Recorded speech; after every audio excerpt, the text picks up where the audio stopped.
Hello ನಮಸ್ಕಾರ. ನೀವು ನೋಡ್ತಾ ಇದ್ದೀರಾ ಏಷ್ಯಾನೆಟ್ ಸುವರ್ಣ ನ್ಯೂಸ್ನ ಟ್ರೆಂಡಿಂಗ್ ಎಟ್ 10. ನಾನು ರಕ್ಷತ್ ಶೆಟ್ಟಿ. ರಾಜ್ಯದಲ್ಲಿ ಯಾವುದೇ ಸರ್ಕಾರ ಅಸ್ತಿತ್ವದಲ್ಲಿರಲಿ, ಯಾರೇ ಮುಖ್ಯಮಂತ್ರಿಯಾಗಿರಲಿ, ಸರ್ಕಾರಿ ಹುದ್ದೆಗಳ ನೇಮಕ ಪ್ರಕ್ರಿಯೆಯನ್ನು ಕಳಂಕ ಮುಕ್ತವಾಗಿ ಪಾರದರ್ಶಕವಾಗಿ ಮಾಡೋದಕ್ಕೆ ಸಾಧ್ಯನೇ ಆಗ್ತಾ ಇಲ್ಲ. ಈ ಸಮಸ್ಯೆಯ ಮೂಲ ಎಲ್ಲಿದೆ ಅಂತ ನಾವು ಹುಡುಕ್ತಾ ಹೋದರೆ ಸಮಸ್ಯೆಯ ಮೂಲ ಹೋಗಿ ನಿಲ್ಲೋದು KPSCಯ ಬಳಿಗೆ. ಅಲ್ಲಾಗ್ತಾ ಇರುವಂಥ ಎಡವಟ್ಟುಗಳು, ಅಕ್ರಮಗಳು, ಭ್ರಷ್ಟಾಚಾರ ಇದು ಎಲ್ಲ ಸಮಸ್ಯೆಯನ್ನು ಸೃಷ್ಟಿಸ್ತಾ ಇದೆ. ಯಾರು ಅರ್ಹರಿದ್ದಾರೋ, ಯಾರು ಯೋಗ್ಯರಿದ್ದಾರೋ, ಯಾರು ಸರ್ಕಾರಿ ಹುದ್ದೆಯಲ್ಲಿ ಇರಬೇಕಿತ್ತೋ ಅವರಿಗೆ ಅವಕಾಶ ಸಿಗ್ತಾ ಇಲ್ಲ. ದುಡ್ಡಿನ ಬಲದಿಂದ, ಇನ್ಫ್ಲೂಯೆನ್ಸ್ನ ಬಲದಿಂದ ಉದ್ಯೋಗವನ್ನು ಪಡೆಯುವಂಥ ಕೆಲಸಗಳಾಗ್ತಾ ಇದೆ. ನಾನು ಜನರಲೈಸ್ ಮಾಡ್ತಾ ಇಲ್ಲ, ಆದರೆ ಬರ್ತಾ ಇರುವಂಥ ಆರೋಪಗಳನ್ನು ನೋಡ್ತಾ ಇದ್ರೆ ಆ ರೀತಿಯ ಅನುಮಾನ ದಟ್ಟವಾಗ್ತಾ ಇದೆ. ಮತ್ತು ಇಲ್ಲಿ ತನಕ ನಡೆದಿರುವಂಥ ಪ್ರಕರಣಗಳನ್ನು ನಾವು ಗಮನಿಸಿದಾಗಲೂ ಕೂಡ ಆ ಅನುಮಾನ ದಟ್ಟವಾಗ್ತಾ ಇದೆ. ಹಂಗಿದ್ರೆ KPSCಯಲ್ಲಿ ಆಗ್ತಿರುವಂಥ ಈ ಎಲ್ಲ ಎಡವಟ್ಟುಗಳಿಗೆ, ಭ್ರಷ್ಟಾಚಾರಗಳಿಗೆ ಯಾರು ಜವಾಬ್ದಾರಿ? ಯಾರು ಅದರ ಹೊಣೆ ಹೊರಬೇಕು? ಹಂಗಿದ್ರೆ ಬಗೆದಷ್ಟು ಬಯಲಾಗ್ತಾ ಇದೆ KPSCಯ ಕರ್ಮಕಾಂಡ. ಹಗರಣಗಳ ಮೇಲೆ ಹಗರಣ, ಅಕ್ರಮದ ಮೇಲೆ ಅಕ್ರಮ, ಆರೋಪಗಳ ಮೇಲೆ ಆರೋಪ. ಸುವರ್ಣ ನ್ಯೂಸ್ ಮತ್ತು ಕನ್ನಡಪ್ರಭ ಪತ್ರಿಕೆ ಇದರ ಬಗ್ಗೆ ವಿಸ್ತೃತವಾದಂಥ ವರದಿಯನ್ನು ಮಾಡ್ತಾ ಇದೆ. ಮೊದಲಿಗೆ ಅಧ್ಯಕ್ಷರ ವಿರುದ್ಧ ಆರೋಪ ಕೇಳಬಂತು, ಸ್ವಜನ ಪಕ್ಷಪಾತದ್ದು. ನಂತರ ಪಶುವೈದ್ಯರ ನೇಮಕ ಪ್ರಕ್ರಿಯೆಯಲ್ಲಿ ಕೋಟಿ ಡೀಲ್ ಆಗಿದೆ ಅನ್ನೋ ಆರೋಪ ಕೇಳಬಂತು. ಈಗ AEE ನೇಮಕ ಪ್ರಕ್ರಿಯೆಯಲ್ಲಿ ಅಕ್ರಮ ಆಗಿದೆ ಅನ್ನುವಂಥ ಮತ್ತೊಂದು ಆರೋಪ. PDO ಪಂಚಾಯತ್ ಅಭಿವೃದ್ಧಿ ಅಧಿಕಾರಿಯ ನೇಮಕ ಪ್ರಕ್ರಿಯೆಯಲ್ಲಿ ಅಕ್ರಮ ಆಗಿದೆ ಅನ್ನುವಂಥ ಆರೋಪ. ಸರಣಿ ಆರೋಪಗಳು ಕೇಳಿಬರ್ತಾ ಇದೆ. ಅಧ್ಯಕ್ಷರಾಗಿದ್ದವರನ್ನ ಸಸ್ಪೆಂಡ್ ಮಾಡಿದ್ದಾಯ್ತು. ಆಗಿರುವಂಥ ತಪ್ಪುಗಳಿಗೆ ಯಾರು ಜವಾಬ್ದಾರಿ? ಯಾರು ಹೊಣೆ ಹೊರಬೇಕು? ಹಂಗಿದ್ರೆ KPSCಯಲ್ಲಾಗಿರುವಂಥ ತಪ್ಪುಗಳಿಗೆ ಯಾವುದೇ ಸರ್ಕಾರ ಇರಲಿ, ಯಾರೇ ಮುಖ್ಯಮಂತ್ರಿ ಆಗಿರಲಿ, ಸರ್ಕಾರಗಳು ಬರುತ್ತೆ, ಬದಲಾಗತ್ತೆ, ಮುಖ್ಯಮಂತ್ರಿ ಬರ್ತಾರೆ, ಬದಲಾಗ್ತಾರೆ. ಆ ವ್ಯವಸ್ಥೆ ಬದಲಾಗ್ತಿಲ್ವಲ್ಲ? ಆ ವ್ಯವಸ್ಥೆ ಯಾಕೆ ಬದಲಾಗ್ತಾ ಇಲ್ಲ? ಯಾಕೆ ಸಮಸ್ಯೆ ಇದೆ ಅಲ್ಲಿ? ಸ್ವಜನ ಪಕ್ಷಪಾತ, ಭ್ರಷ್ಟಾಚಾರ, ಲಂಚಾವತಾರ. ನೆಟ್ಟಗೆ ಒಂದು ಎಕ್ಸಾಮ್ ಮಾಡೋದಕ್ಕಾಗಲ್ಲ, ನೇಮಕ ಪ್ರಕ್ರಿಯೆಯನ್ನು ನೆಟ್ಟಗೆ ಮಾಡೋದಕ್ಕಾಗಲ್ಲ, ಪ್ರಿಲಿಮಿನರಿ ಎಕ್ಸಾಮಿನೇಷನ್ ನೆಟ್ಟಗಾಗಲ್ಲ, ಎಕ್ಸಾಮಿನೇಷನ್ ನೆಟ್ಟಗಾಗಲ್ಲ, ಸಂದರ್ಶನದ ಪ್ರಕ್ರಿಯೆಗಳು ನೆಟ್ಟಗಾಗಲ್ಲ. ಭ್ರಷ್ಟಾಚಾರದ ಮೇಲೆ ಭ್ರಷ್ಟಾಚಾರ ನಡೀತಾನೆ ಇದೆ. ಇತ್ತೀಚೆಗೆ ಬೆಳಕಿಗೆ ಬಂದಿರೋದು ನಾನು ಈಗಾಗಲೇ ಉಲ್ಲೇಖ ಮಾಡಿರೋದು. ಇದರ ಹಿಂದೆ ಏನು ಕಳಂಕ ಮುಕ್ತವಾಗಿತ್ತ? ಇಲ್ಲ. ಯಾವಾಗ ಕಳಂಕ ಮುಕ್ತ ಆಗಿತ್ತು KPSC? ಸರಿ ಮಾಡುವಂತ ಪ್ರಯತ್ನಗಳನ್ನ ಕಾಲಕ್ಕೆ ಮಾಡಲಾಯಿತು. ಆ ಪ್ರಯತ್ನದಲ್ಲಿ ಪ್ರಾಮಾಣಿಕತೆ ಇತ್ತ ನನಗೆ ಗೊತ್ತಿಲ್ಲ. ಪ್ರಾಮಾಣಿಕತೆ ಇದ್ದಿದ್ರೆ ಈ ಸ್ಥಿತಿ ಬರ್ತಾ ಇರಲಿಲ್ಲ. ಈಗ ಸರ್ಕಾರ ಮತ್ತೆ 70,000 ಹುದ್ದೆಗಳನ್ನು ಭರ್ತಿ ಮಾಡೋದಕ್ಕೆ ಹೊರಟಿದೆ. ಭರ್ತಿ ಮಾಡೋದು ಎಲ್ಲಿಂದ? ಮತ್ತದೇ KPSC ಮುಖಾಂತರ. ಇರೋದನ್ನೇ ಸರಿ ಮಾಡೋದಕ್ಕಾಗ್ತಿಲ್ಲ. ಮಧ್ಯವರ್ತಿಗಳ ಹಾವಳಿ ಇದೆ, ಲಂಚಾವತಾರ ಇದೆ, ಭ್ರಷ್ಟಾಚಾರ ಇದೆ. ಮತ್ತೆ 70,000 ಹುದ್ದೆಗಳನ್ನು ಅಲ್ಲಿಂದಲೇ ನಾವು ಭರ್ತಿ ಮಾಡೋದಕ್ಕೆ ಹೊರಟಿದ್ದೀವಿ. ಒಬ್ಬ ಅಧ್ಯಕ್ಷರ ತಲೆದಂಡ ಆದರೆ, ಸಸ್ಪೆಂಡ್ ಆದರೆ ವ್ಯವಸ್ಥೆ ಸರಿ ಹೋಗುತ್ತಾ ಅಂತ ಪ್ರಶ್ನೆ ಇರೋದಿಲ್ಲ. KPSC ನೇಮಕ ಸಂದರ್ಭ ಸುಳ್ಳು ಪ್ರಮಾಣ ಪತ್ರ ಸಲ್ಲಿಕೆ ಆರೋಪಕ್ಕೆ ಸಂಬಂಧಿಸಿದಂತೆ ಸಸ್ಪೆಂಡ್ ಆಗಿರುವಂತಹ ಅಧ್ಯಕ್ಷ ಶಿವಶಂಕರಪ್ಪ ಸಾಹುಕಾರ್ ಅವರ ಪುತ್ರಿ ಸುಮಾ ಸಾಹುಕಾರ್ ನಿನ್ನೆ ಹೈಕೋರ್ಟ್ ಮೊರೆ ಹೋದರು FIR ರದ್ದು ಕೋರಿ. ಆದರೆ ಕೋರ್ಟು ಇದನ್ನು ಒಪ್ಪೋದಕ್ಕೆ ತಯಾರಿರಲಿಲ್ಲ. ಪ್ರಕರಣವನ್ನ ರದ್ದು ಕೋರಿ ಅವರು ಅರ್ಜಿ ಸಲ್ಲಿಸಿದ್ರೆ ಕೋರ್ಟ್ ಮಂಗಳಾರತಿ ಮಾಡಿತು, ತರಾಟೆಗೆ ತೆಗೆದುಕೊಳ್ತು. ಯಾವುದೇ ವಿಚಾರಣೆ ನಡೆಸದೆ FIR ಮಾಡಿದ್ದಾರೆ ಅಂತ ಸುಮಾ ಸಾಹುಕಾರ್ ಪರ ವಕೀಲರು ವಾದ ಮಂಡಿಸಿದ್ರೆ ನ್ಯಾಯಮೂರ್ತಿ ನಾಗಪ್ರಸನ್ನ ತರಾಟೆಗೆ ತೆಗೆದುಕೊಟ್ರು.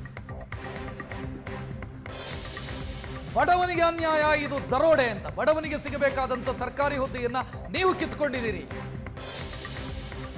ಯಾವ ತನಿಖೆ ಮಾಡಬೇಕಿತ್ತು? ಸುಳ್ಳು ಪ್ರಮಾಣ ಪತ್ರ ಸಲ್ಲಿಕೆ ಯಾಕೆ ಸಲ್ಲಿಕೆ ಮಾಡಿದಿರಿ? 40,000 ಆದಾಯ ಅಂತ ತೋರಿಸಿದಿರಿ ಅಂತ ತರಾಟೆಗೆ ತೆಗೆದುಕೊಂಡ್ರು ನ್ಯಾಯಮೂರ್ತಿ ನಾಗಪ್ರಸನ್ನ. ಅರ್ಜಿಯನ್ನ ಹಿಂದೆ ತೆಗೆದುಕೊಂಡ್ರು. ಕೊನೆಗೆ ಸುಮಾ ಸಾಹುಕಾರ್ ಪರ ವಕೀಲರು ಅರ್ಜಿ ವಾಪಸ್ ಪಡ್ಕೊಂಡ್ರು. ಈಗ ಮತ್ತೆ ಬೇರೆ ಬೇರೆ ನೇಮಕ ಪ್ರಕ್ರಿಯೆಯಲ್ಲೂ ಕೂಡ ಭ್ರಷ್ಟಾಚಾರಗಳಾಗಿದೆ ಎನ್ನುವಂತ ಆರೋಪ ಕೇಳಿ ಬರ್ತಾ ಇರೋದು. ನಾನು ಉಲ್ಲೇಖ ಮಾಡಿದೆ ಈಗಾಗಲೇ ಹೊಸದಾಗಿ ಬಂದಿರೋದು AEE ಮತ್ತು PDO 2024ರಲ್ಲಿ ನಡೆದಂತ ಪ್ರಕ್ರಿಯೆ. ಅದು PDO, ಅದರಲ್ಲಿ ಅಕ್ರಮ ಆಗಿದೆ ಅನ್ನೋ ಆರೋಪ ಕೇಳಿ ಬರ್ತಾ ಇದೆ.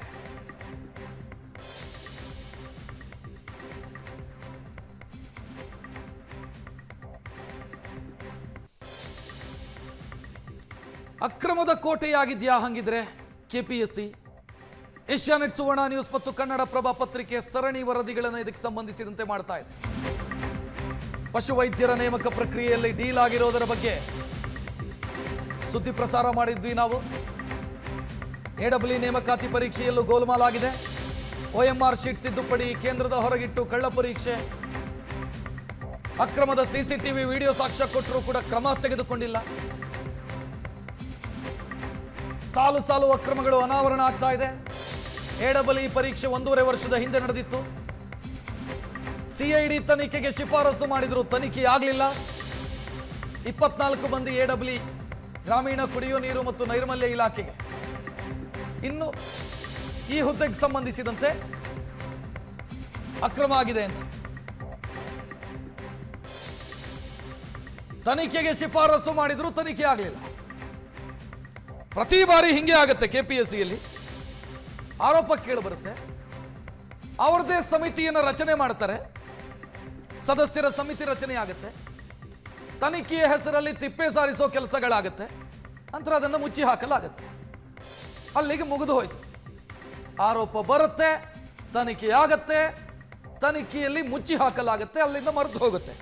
ನಂತರ ಮತ್ತೊಂದು ಅಕ್ರಮ, ಇನ್ನೊಂದು ಆರೋಪ ಕೇಳಿ ಬರುತ್ತೆ, ಮತ್ತದೇ ರಿಪೀಟ್.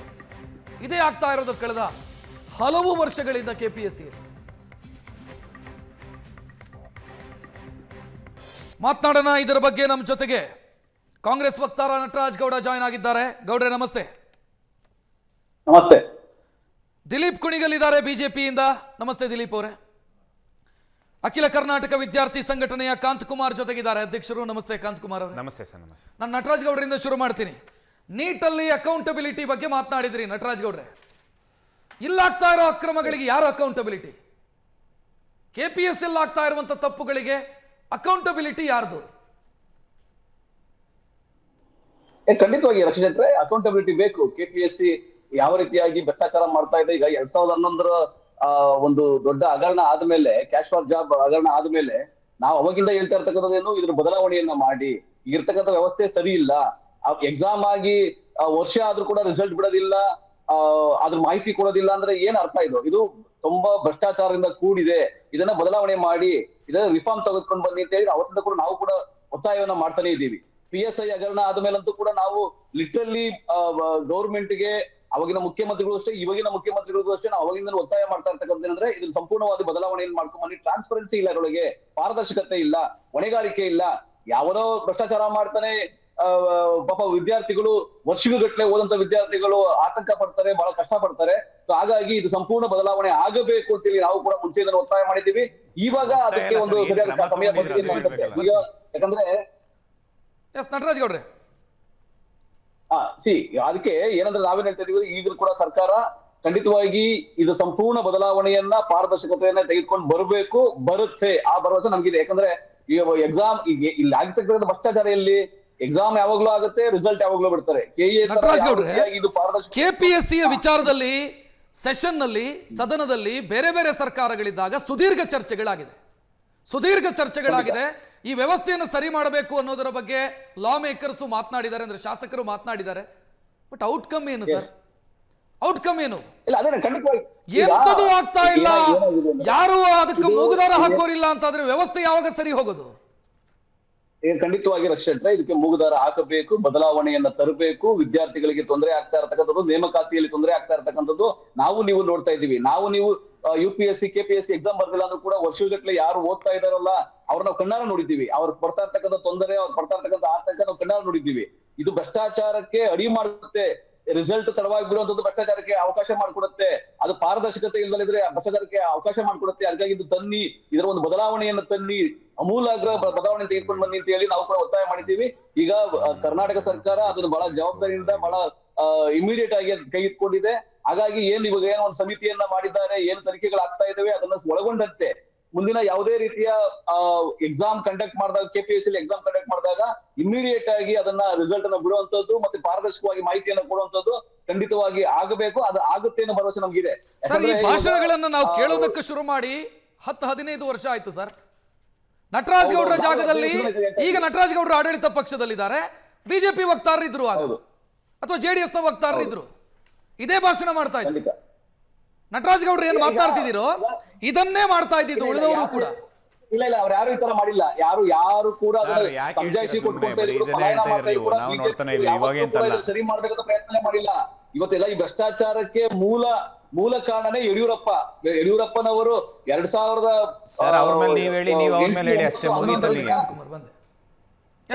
ಒಂದ್ ನಿಮಿಷ ಕಾಂತಕುಮಾರ್ ನಾನು ಹೇಳ್ತೀನಲ್ಲ, ಈ ಭ್ರಷ್ಟಾಚಾರಗಳಿಗೆ ಮೂಲ KPSC ಈ ರೀತಿಯಾಗಿ ಬ್ರಹ್ಮಾಂಡ ಭ್ರಷ್ಟಾಚಾರದ ಹಗರಣದ ಕೂಪ ಆಗಿರ್ಲಿಕ್ಕೆ ಕಾರಣ ಯಡಿಯೂರಪ್ಪನವರೇ. ಅವರ ಕಾಲದಲ್ಲಿ ಇದು ಜಾಸ್ತಿ ಆಗಿರ್ತಕ್ಕಂಥದ್ದು.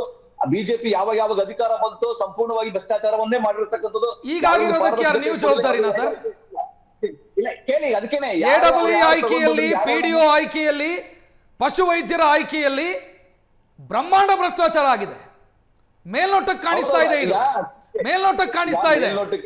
ಇದಕ್ಕೆ ನೀವು ಜವಾಬ್ದಾರಿ, ನೀವು ಅಕೌಂಟಬಿಲಿಟಿ ತಗೋಬೇಕಲ್ಲ. ಹಂಗಿದ್ರೆ ಈಗ ಆರೋಪಗಳು ಬಂದಿದ್ದಾವೆ ಮೇಲ್ನೋಟಕ್ಕೆ, ನೀವ್ ಹೇಳ್ದಂಗೆ ಅದು ಕೂಡ ಭ್ರಷ್ಟಾಚಾರ ಆಗಿದೆ ಅಂತ ಹೇಳಿ ತನಿಖೆ ಮಾಡ್ಬೇಕು ಅಂತ ನಾವು ಕೂಡ ಒತ್ತಾಯ ಮಾಡ್ತಾ ಇದೀವಿ. ಯಾವ KPSC ಅಧ್ಯಕ್ಷ ಇದ್ದ, ಯಾವ ಬಿಜೆಪಿ ನಾಯಕರುಗಳ ಬಹಳ ಹತ್ತಿರದ ನಾಯಕ ಆತ, ಹತ್ತಿರದ ಬಿಜೆಪಿಯ ಪ್ರೀತಿಯ ಅಧ್ಯಕ್ಷ ಇದ್ದಲ್ಲ ಆತ ಎಲ್ಲಾ ಸಮಯದಲ್ಲೂ ಕೂಡ ಭ್ರಷ್ಟಾಚಾರ ಮಾಡಿದ್ದಾನೆ ಅನ್ನೋದು ಇವಾಗ ಮಾತಾಡ್ತಕ್ಕಂಥ ಮಾಹಿತಿ. ಅವ್ರ ಮೇಲೆ ಸರ್ ನಾನು ಹೇಳ್ತೀನಿ ನಿಮಗೆ ಒಂದು ಇನ್ಫಾರ್ಮೇಶನ್ ತಮ್ಮ ಗಮನಕ್ಕೆ ತರ್ತೀನಿ ಸರ್. ಒಂದ್ ನಿಮಿಷ. KPSCಯಲ್ಲಿ ಅಧ್ಯಕ್ಷರನ್ನ ಸೇರಿ 11 ಮಂದಿ ಸದಸ್ಯರಿದ್ದಾರೆ. ಅದರಲ್ಲಿ 6 ಮಂದಿ ಸದಸ್ಯರು ನೀವು ಆಯ್ಕೆ ಮಾಡಿದವರು ಸರ್. ನಿಮ್ಮ ಸರ್ಕಾರ ಬಂದ ನಂತರ ಆಯ್ಕೆ ಆದವರು. ನೀವು ಸಮಾನ ಜವಾಬ್ದಾರಿಯನ್ನು ಹೊರಬೇಕು. ನೀವು ಬಿಜೆಪಿಗೆ ಮಾತ್ರ ಹೇಳಿದ್ರೆ ಹೆಂಗೆ? ಅಥವಾ ಶಿವಶಂಕರಪ್ಪ ಸಾಹುಕಾರ್ ಒಬ್ಬರೇ ಇದಕ್ಕೆ ಜವಾಬ್ದಾರಿನಾ? ಅಧ್ಯಕ್ಷರು ಒಬ್ಬರೇ ಜವಾಬ್ದಾರಿ ಅಂತಾದ್ರೆ ಹೆಂಗಾಗತ್ತದು? ಎಲ್ಲಾ ಸದಸ್ಯರು ಕೂಡ ಇದನ್ನ ಧ್ವನಿಯಲ್ಲಿ ಎತ್ತಿದ್ದಾರೆ. KPSC ಇರ್ತಕ್ಕಂಥ ಎಲ್ಲಾ ಸದಸ್ಯರು ಕೂಡ ಅಧ್ಯಕ್ಷರು ಏಕಪಕ್ಷೀಯವಾಗಿ ಈ ರೀತಿಯಾಗಿ ಮಾಡ್ತಾ ಇದ್ದಾರೆ ಅಂತ ಹೇಳಿ ಧ್ವನಿ ಎತ್ತಿದ್ದಾರೆ. ಅದನ್ನ ಬಹಳಷ್ಟು ಬಾರಿ ಚರ್ಚೆ ಮಾಡಿದ್ದೀವಿ. ಇವಾಗ ಯಾಕಿರ್ತಕ್ಕಂಥದ್ದೇನೋ ಶಿವಶಂಕರಪ್ಪರವನವರು ಏನ್ ಮಾಡ್ಕೊಂಡ್ರು, ತಮ್ಮ ಮಕ್ಕಳಿಗೆ, ಹೆಣ್ಣು ಮಕ್ಕಳಿಗೆ ಯಾವ ರೀತಿಯಾಗಿ ಆದಾಯ ಕಡಿಮೆ ಇದೆ ಅಂತ ಹೇಳಿ ಪ್ರಮಾಣ ಪತ್ರ ತೆಗೆದುಕೊಂಡು ಅವ್ರಿಗೆ ಜಾಬ್ ಕೊಡ್ಸಿದಾರಲ್ಲ, ಅಂದ್ರೆ ಅವ್ರಿಗೆ ನೇಮಕಾತಿಗೆ ಅವಕಾಶ ಆಗಿದೆಯಲ್ಲ, ಸೊ ಅದನ್ನ ನಾವು ಕೂಡ ಪ್ರಶ್ನೆ ಮಾಡಿದೀವಿ. ಅದು ಅವರ ಕಂಪ್ಲೇಂಟ್ ಕೂಡ ಆಗಿದೆ. ಏನಾಗಿದೆ ತನಿಖೆ ಆಗ್ಬೇಕಾಗಿರೋದ್ರಿಂದ ಶಿವಶಂಕರಪ್ಪ ಸಾಹುಕಾರ್ ತಮ್ಮ ಪುತ್ರಿಗೆ ಸ್ವಜನ ಪಕ್ಷಪಾತ ಮಾಡಿದ್ರು ಅಥವಾ ಪುತ್ರಿಗೆ ಕೆಲಸ ಕೊಡಿಸೋದಕ್ಕೆ ಫೇಕ್ ಡಾಕ್ಯುಮೆಂಟ್ ಮಾಡಿದ್ರು. ಇಷ್ಟಕ್ಕೆ ಸೀಮಿತವಾಗಿಲ್ಲ KPSC ಎಲ್ಲ ನಡೀತಾ ಇರುವಂತಹ ಕ್ರಮ, ಇಷ್ಟಕ್ಕೆ ಸೀಮಿತವಾಗಿಲ್ಲ. ಇವಾಗ ನಿನ್ನೆ ಯಾವುದೋ ಒಂದು ಈಗ ಕೇಳಿ, ಈಗ ಪಶು ವೈದ್ಯಾಧಿಕಾರಿ ಕೂಡ ಅದರ ನೇಮಕಾತಿನಲ್ಲಿ ಭ್ರಷ್ಟಾಚಾರ ಆಗ್ತಾ ಇದೆ ಅಂತೇಳಿ ಯಾರೋ ಮಧ್ಯವರ್ತಿಗಳು ಹಣವನ್ನ ಕೇಳ್ತಾ ಇದ್ದಾರೆ ಅಂತ ಹೇಳಿ ಆಡಿಯೋ ಏನು ಬಂದಿದೆ, ಅದು ಕೂಡ ತನಿಖೆ ಆಗ್ತಾ ಇದೆ. ಈಗ ನಾವು ಕೇಳಿ ಈಗ ನಾನು ಮಾಡೋದಿಲ್ಲ, ನೀವು ಮಾಡೋದಿಲ್ಲ ಸರ್. ಅದು ಹೇಳ್ತೀನಿ ಕೇಳಿ, ಸುಮ್ಮನೆ ಇಲ್ಲಿ ಮಾತಾಡೋದಕ್ಕಷ್ಟೇ ಚೆನ್ನಾಗಿದೆ. ಅಲ್ಲೇನು ಆಗ್ತಾ ಇಲ್ಲ, ಯಾವ ತನಿಖೆನೂ ಆಗ್ತಾ ಇಲ್ಲ, ಯಾರನ್ನು ಹಿಡಿದು ನೀವು ಜೈಲಿಗೂ ಕಳಿಸಿಲ್ಲ. As per Karnataka public examination act ಕೂಡ ಇಂಪ್ಲಿಮೆಂಟ್ ಮಾಡ್ತಾ ಇಲ್ಲ, ಯಾರಿಗೂ ಶಿಕ್ಷೆನೂ ಆಗ್ತಾ ಇಲ್ಲ. ನೀವು ಸುಮ್ಮನೆ ಬರೀ ಏನಂದ್ರೆ ಈ ಡಿಬೇಟ್ ಅಲ್ಲಿ ಮಾತಾಡೋದಕ್ಕೆ, ಮಾಧ್ಯಮದ ಮಾತಾಡೋದಕ್ಕೆ ಅಷ್ಟೇ ಸೀಮಿತ ಆಗಿದೆ. ಯಾವ್ದು ಕಾರ್ಯರೂಪಕ್ಕೆ ಬಂದಿಲ್ಲ. ಏನ್ KPSC ಅಲ್ಲಿ ಇಷ್ಟೆಲ್ಲ ಆಗ್ತಾ ಇದೆ, ಯಾರ ಮೇಲೆ ಕ್ರಮ ತಗೊಂಡಿದ್ರೆ ಹೇಳಿ, ಸುಮ್ಮನೆ ಮಾತಾಡ್ಬೇಡಿ ಸರ್.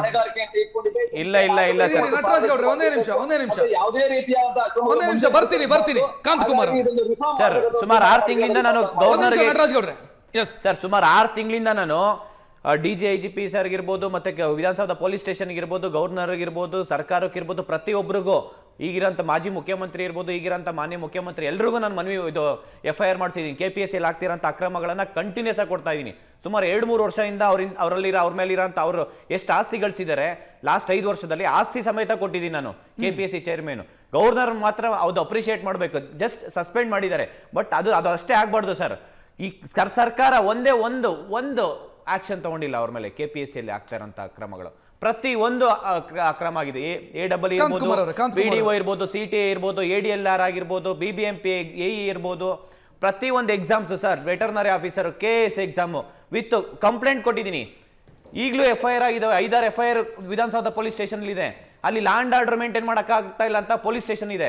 KPSC ವಿಧಾನಸೌಧಕ್ಕೆ ಸಪರೇಟ್ ಒಂದು ಪೊಲೀಸ್ ಸ್ಟೇಷನ್, ಈ ಒಂದು ವಿಚಾರವಾಗಿ ಸಪರೇಟ್, ಇಲ್ಲ CID ತನಿಖೆ ಕೊಟ್ರಾ, SIT ಕೊಟ್ರಾ, ಇಲ್ಲ CCB ಕೊಟ್ರಾ, ಇಲ್ಲ ನಿಮ್ ಕೈಲಿ ಯಾವ ಕೈಲೂ ಆಗಿಲ್ಲ ಅಂತಂದ್ರೆ CBI ಕೊಡಿ ಅಂತ ನಾವು ಒತ್ತಾಯ ಮಾಡ್ತಾ ಇದೀವಿ. ಕೊಡಿ, ನಿಮ್ಗೆ ಅಷ್ಟು ಇದ್ದಿತ್ತಂದ್ರೆ. ನೀವು ಇಷ್ಟೆಲ್ಲ ಮಾತಾಡ್ತೀರಾ, ರಿಫಾರ್ಮ್ ಆಗ್ಬೇಕು ಅಂತ ಹೇಳ್ಬಿಟ್ಟು, ಎಲ್ಲರಿಗೂ ಕ್ರಮ ತಗೋಬೇಕು, ಕಾನೂನು ಕ್ರಮ ತಗೋಬೇಕು ಅಂತ ಹೇಳಿ. ಆಯ್ತು, ಕೊಡಿ CBI ಎನ್ಕ್ವೈರಿ. ಈಗ ಯಾರ್ಯಾರು ಬಿಜೆಪಿ ಯಾರು ಕಾಂಗ್ರೆಸ್ ಇದ್ದಾರೆ ಪ್ರತಿಯೊಬ್ರು ಆಯ್ತು ಅವ್ರಿಗೆ ಕಾಂತಕುಮಾರ್ ಅವರೇ, ಒಂದೇ ನಿಮಿಷ. ಎಷ್ಟು ಸಮಯದಿಂದ ತಾವು ಕೇಳ್ತಾ ಇದ್ದೀರಿ ಇದನ್ನ? ಸರ್, ಈ ವಿಚಾರವನ್ನ ಯಾರ್ಯಾರ ಗಮನಕ್ಕೆಲ್ಲ ತಂದಿದ್ದೀರಿ ಅಂತ ಮತ್ತೊಮ್ಮೆ ಹೇಳಿ. ನಟರಾಜ್ ಗೌಡ್ರು 3 ವರ್ಷದಿಂದ ಇದು ಮಾಜಿ ಮುಖ್ಯಮಂತ್ರಿ ಸಿದ್ದರಾಮಯ್ಯ ಸರ್ಗೂ ನಾನು ಡೈರೆಕ್ಟ್ 1-to-1 ಕುತ್ಕೊಬೇಕಾದ್ರೂ ಹೇಳಿದ್ದೀನಿ. DK ಶಿವಕುಮಾರ್ ಸರ್ಗೆ ಕಂಟಿನ್ಯೂಸ್ ಆಗಿ ಲೆಟರ್ ಕೊಟ್ಟಿದ್ದೀನಿ. ಇವರೆಲ್ಲ ಏನ್ ಅಕ್ರಮ ಆಗ್ತಿದೆ ಕಂಟಿನ್ಯೂಸ್ ಆಗಿ ಕೊಟ್ಟಿದ್ದೀನಿ. ಚೀಫ್ ಸೆಕ್ರೆಟರಿ ಶಾಲಿನಿ ರಜನೀಶ್ ಮೇಡಮ್ಗೂ ನಾನು ಪತ್ರ ಕೊಟ್ಟಿದ್ದೀನಿ, ಏನೇನು KPSC ಎಷ್ಟು ಹಗರಣ ಆಗುತ್ತೆ. DPR ಸೆಕ್ರೆಟರಿ ಅವ್ರಿಗೂ ಕೊಟ್ಟಿದ್ದೀನಿ. ವಿಧಾನಸೌಧ ಪೊಲೀಸ್ ಸ್ಟೇಷನ್ ಅಲ್ಲಿ ನೀವು ಕಂಟಿನ್ಯೂಸ್ ಆಗಿ ನೋಡಿ. ಆಮೇಲೆ ಗವರ್ನರ್ಗೆ ಎಷ್ಟು ಲೆಟರ್ ಕೊಟ್ಟಿದ್ದೀನಿ, ಸುಮಾರು 100 ಲೆಟರ್ ಕೊಟ್ಟಿದ್ದೀನಿ, 100 ಮನವಿ ಕೊಟ್ಟಿದ್ದೀನಿ.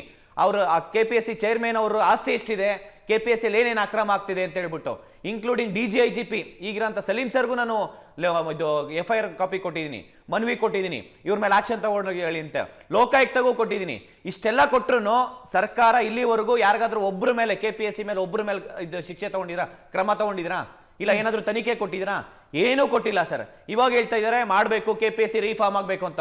ಇದು ಸುಮ್ಮನೆ ಅಷ್ಟೇ, ಮಾಧ್ಯಮದ ಮುಖಾಂತರ ಬರೀ ಸ್ಟೇಟ್ಮೆಂಟ್ಸು. ಇದರಲ್ಲಿ KPSC ಮೆಂಬರ್ಸ್ ಇರ್ಬೋದು, ಚೇರ್ಮನ್ ಇರ್ಬೋದು, ಅಧಿಕಾರಿಗಳಿದ್ದಾರೆ, ಬಿಜೆಪಿ ಕಾಂಗ್ರೆಸ್ ಎಲ್ಲರೂ ಒಟ್ಟಾಗಿದ್ದಾರೆ. ಆಯ್ತು, ಎಲ್ಲರೂ ಸೇರ್ಕೊಂಡು ಈಗ ಬಿಜೆಪಿ ಕಾಂಗ್ರೆಸ್ಗೆ ನಿಮಗೆ ರಿಫಾರ್ಮ್ ಆಗ್ಬೇಕಂತ ಇದೆಯಲ್ಲ, ಕೊಡಿ CBIಗೆ. ನಾವು ರಿಟ್ ಪಿಟಿಷನ್ ಕೂಡ ಹಾಕಿದೀವಿ ಕೋರ್ಟಿಗೆ ಸರ್. ಇದೇ ನಾಳೆ ಕೋರ್ಟಲ್ಲಿ ಇದೆ ಅದು. ಅದನ್ನ ನಾಗಪ್ರಸನ್ನ ಸರ್ ಇದ್ದಾರೆ. ನಾಳೆನೂ ನಾವು CBIಗೆ ಒತ್ತಾಯ ಮಾಡ್ತಾ ಇರೋಂಥದ್ದು. ಪ್ರತಿಯೊಂದು ಎಕ್ಸಾಮ್ ಅಲ್ಲೂ ಕರಪ್ಷನ್ ಆಗ್ತಾ ಇದೆ ಸರ್. ಪ್ರತಿಯೊಂದು ನೋಟಿಫಿಕೇಶನ್ ಅಲ್ಲೂ ಅಪ್ ಟು 80% ಇಲ್ಲಿರಂತ ಮೆಂಬರ್ಸು, ಅಧಿಕಾರಿಗಳು, ಮಧ್ಯವರ್ತಿಗಳು, ಏಜೆಂಟ್ಸ್ ಮುಖಾಂತರ ಎಲ್ಲರಿಗೂ ದುಡ್ಡು ಕೊಟ್ಟವ್ರಿಗೆ ಜಾಬ್ ಕೊಡ್ತಿದ್ದಾರೆ ಇವರು. ನಾನೇ FIR ಮಾಡಿದ್ದೀನಿ ಸರ್. ಇಂಟರ್ವ್ಯೂಗೆ ಬರೀ 25 ಮಾರ್ಕ್ಸ್, KS ಇಂಟರ್ವ್ಯೂ 25 ಮಾರ್ಕ್ಸ್ಗೆ 1.5 ಕೋಟಿ ಇಸ್ಕೊಂಡಿದ್ದಾರೆ, 75 ಲಕ್ಷ ಅಡ್ವಾನ್ಸ್ ಇಸ್ಕೊಂಡಿದ್ದಾರೆ. ಜಮೀನ್ ಮಾರ್ ದುಡ್ಡು ಕೊಟ್ಟಿದ್ದಾನೆ ವ್ಯಕ್ತಿ, ಆಸ್ಪಿರೆಂಟ್. ಮೆಂಬರ್ಸ್ ಮೇಲೆ FIR ಮಾಡಿದ್ದೀನಿ. ಏನ್ ಕ್ರಮ ತಗೊಂಡಿದ್ದಾರೆ ಇವತ್ತು KPSC ವಿತ್ ಪ್ರೂಫ್ ಕೊಟ್ಟಿದ್ದೀನಿ ಸರ್, ವಿತ್ ಪ್ರೂಫ್ ಕೊಟ್ಟಿದ್ದೀನಿ. ಯಾರ್ಯಾರ ಮೆಂಬರ್ ಮೇಲೆ ನೀವು? ಭೋಜನಾಯಕ್ ಅಂತ ಹೇಳಿ, ಅನೂಪ್ ಅಂತ ಹೇಳಿ 1.5 ಕೋಟಿ. ಭೋಜನಾಯಕ್ ನಟರಾಜ್ ಗೌಡ್ರ ಕಾಂಗ್ರೆಸ್ ಟೈಮ್ ಅಲ್ಲಿ ಅಪಾಯಿಂಟ್ ಆಗಿ ರೀಸೆಂಟ್ ಅಪಾಯಿಂಟ್ ಮಾಡಬೇಡಿ ಅಂತ ನಾನೇ ಹೇಳಿದೀನಿ ಸರ್. ಅದಕ್ಕೆ ಮುಂಚೆ ಅವರು ಏನು ಚಾನ್ಸಲರ್ ಆದಾಗ, ವೈಸ್ ಚಾನ್ಸಲರ್ ಇದಾದಾಗ ಯೂನಿವರ್ಸಿಟಿ, ಅವಾಗ ಬರೀ ಭ್ರಷ್ಟಾಚಾರ. ಅವರು ಒಂದು ಮರ ಕಡಿಯೋದ್ರಲ್ಲೂ ದುಡ್ಡು ಮಾಡಿದ್ದಾರೆ. ಅವರು ಫೇಕ್ ಸರ್ಟಿಫಿಕೇಟ್ ಕೊಟ್ಟಿದ್ದಾರೆ, ಅದ್ರಲ್ಲೆಲ್ಲ ದುಡ್ಡು ಮಾಡ್ಕೊಂಡಿದ್ದಾರೆ. ಅಂತವ್ರಿಗೆ ಇವ್ರಿಗೆ ಮೆಂಬರ್ಸ್ ಕೊಟ್ಟರು. ಇವರು ಮೆಂಬರ್ಸ್ ಕೊಟ್ಟು ಅದರಲ್ಲಿ 1.5 ಕೋಟಿ, ಬರೀ 25 ಮಾರ್ಕ್ಸ್ ಸರ್. 4 ಜನ ಪ್ಯಾನಲಿಸ್ಟ್ ಇರ್ತಾರೆ, 4 ಜನಕ್ಕೂ ಕಮಿಟ್. ಅವ್ರಿಗೆ ಹೇಳ್ತಾರೆ 25 ಮಾರ್ಕ್ಸ್ ಕೊಡಿ, 25 ಮಾರ್ಕ್ಸ್ ಕೊಡಿ, 25 ಮಾರ್ಕ್ಸ್ ಫೈನಲ್ 25 ಮಾರ್ಕ್ಸ್ ಲಿಸ್ಟ್ ಅಲ್ಲಿ ಬಂದ್ರೆ ನನಗೆ ಇನ್ನೂ 75 ಲಕ್ಷ ಕೊಡು, ಇಲ್ಲ ಅಂದ್ರೆ 75 ಲಕ್ಷ ನಾನು ವಾಪಸ್ ಕೊಡ್ತೀನಿ ಅಂತ. 1.5 ಕೋಟಿ ಬರೀ 25 ಮಾರ್ಕ್ಸ್ ಸರ್. ಶಾಂತ ಒಸ್ಮನಿ ಮಮಿತಾನ್ನ ಕ್ಯಾಂಡಿಡೇಟ್ ಅಲ್ಲಿ ಅವರಿಗೆ ಇಂಟರ್ವ್ಯೂ ಮಾರ್ಕ್ಸ್ಗೋಸ್ಕರ ಇವರು ಕಾಂಟ್ಯಾಕ್ಟ್ ಮಾಡಿ ಅವರು ದುಡ್ಡು ಇಸ್ಕೊಂಡಿದ್ದಾರೆ.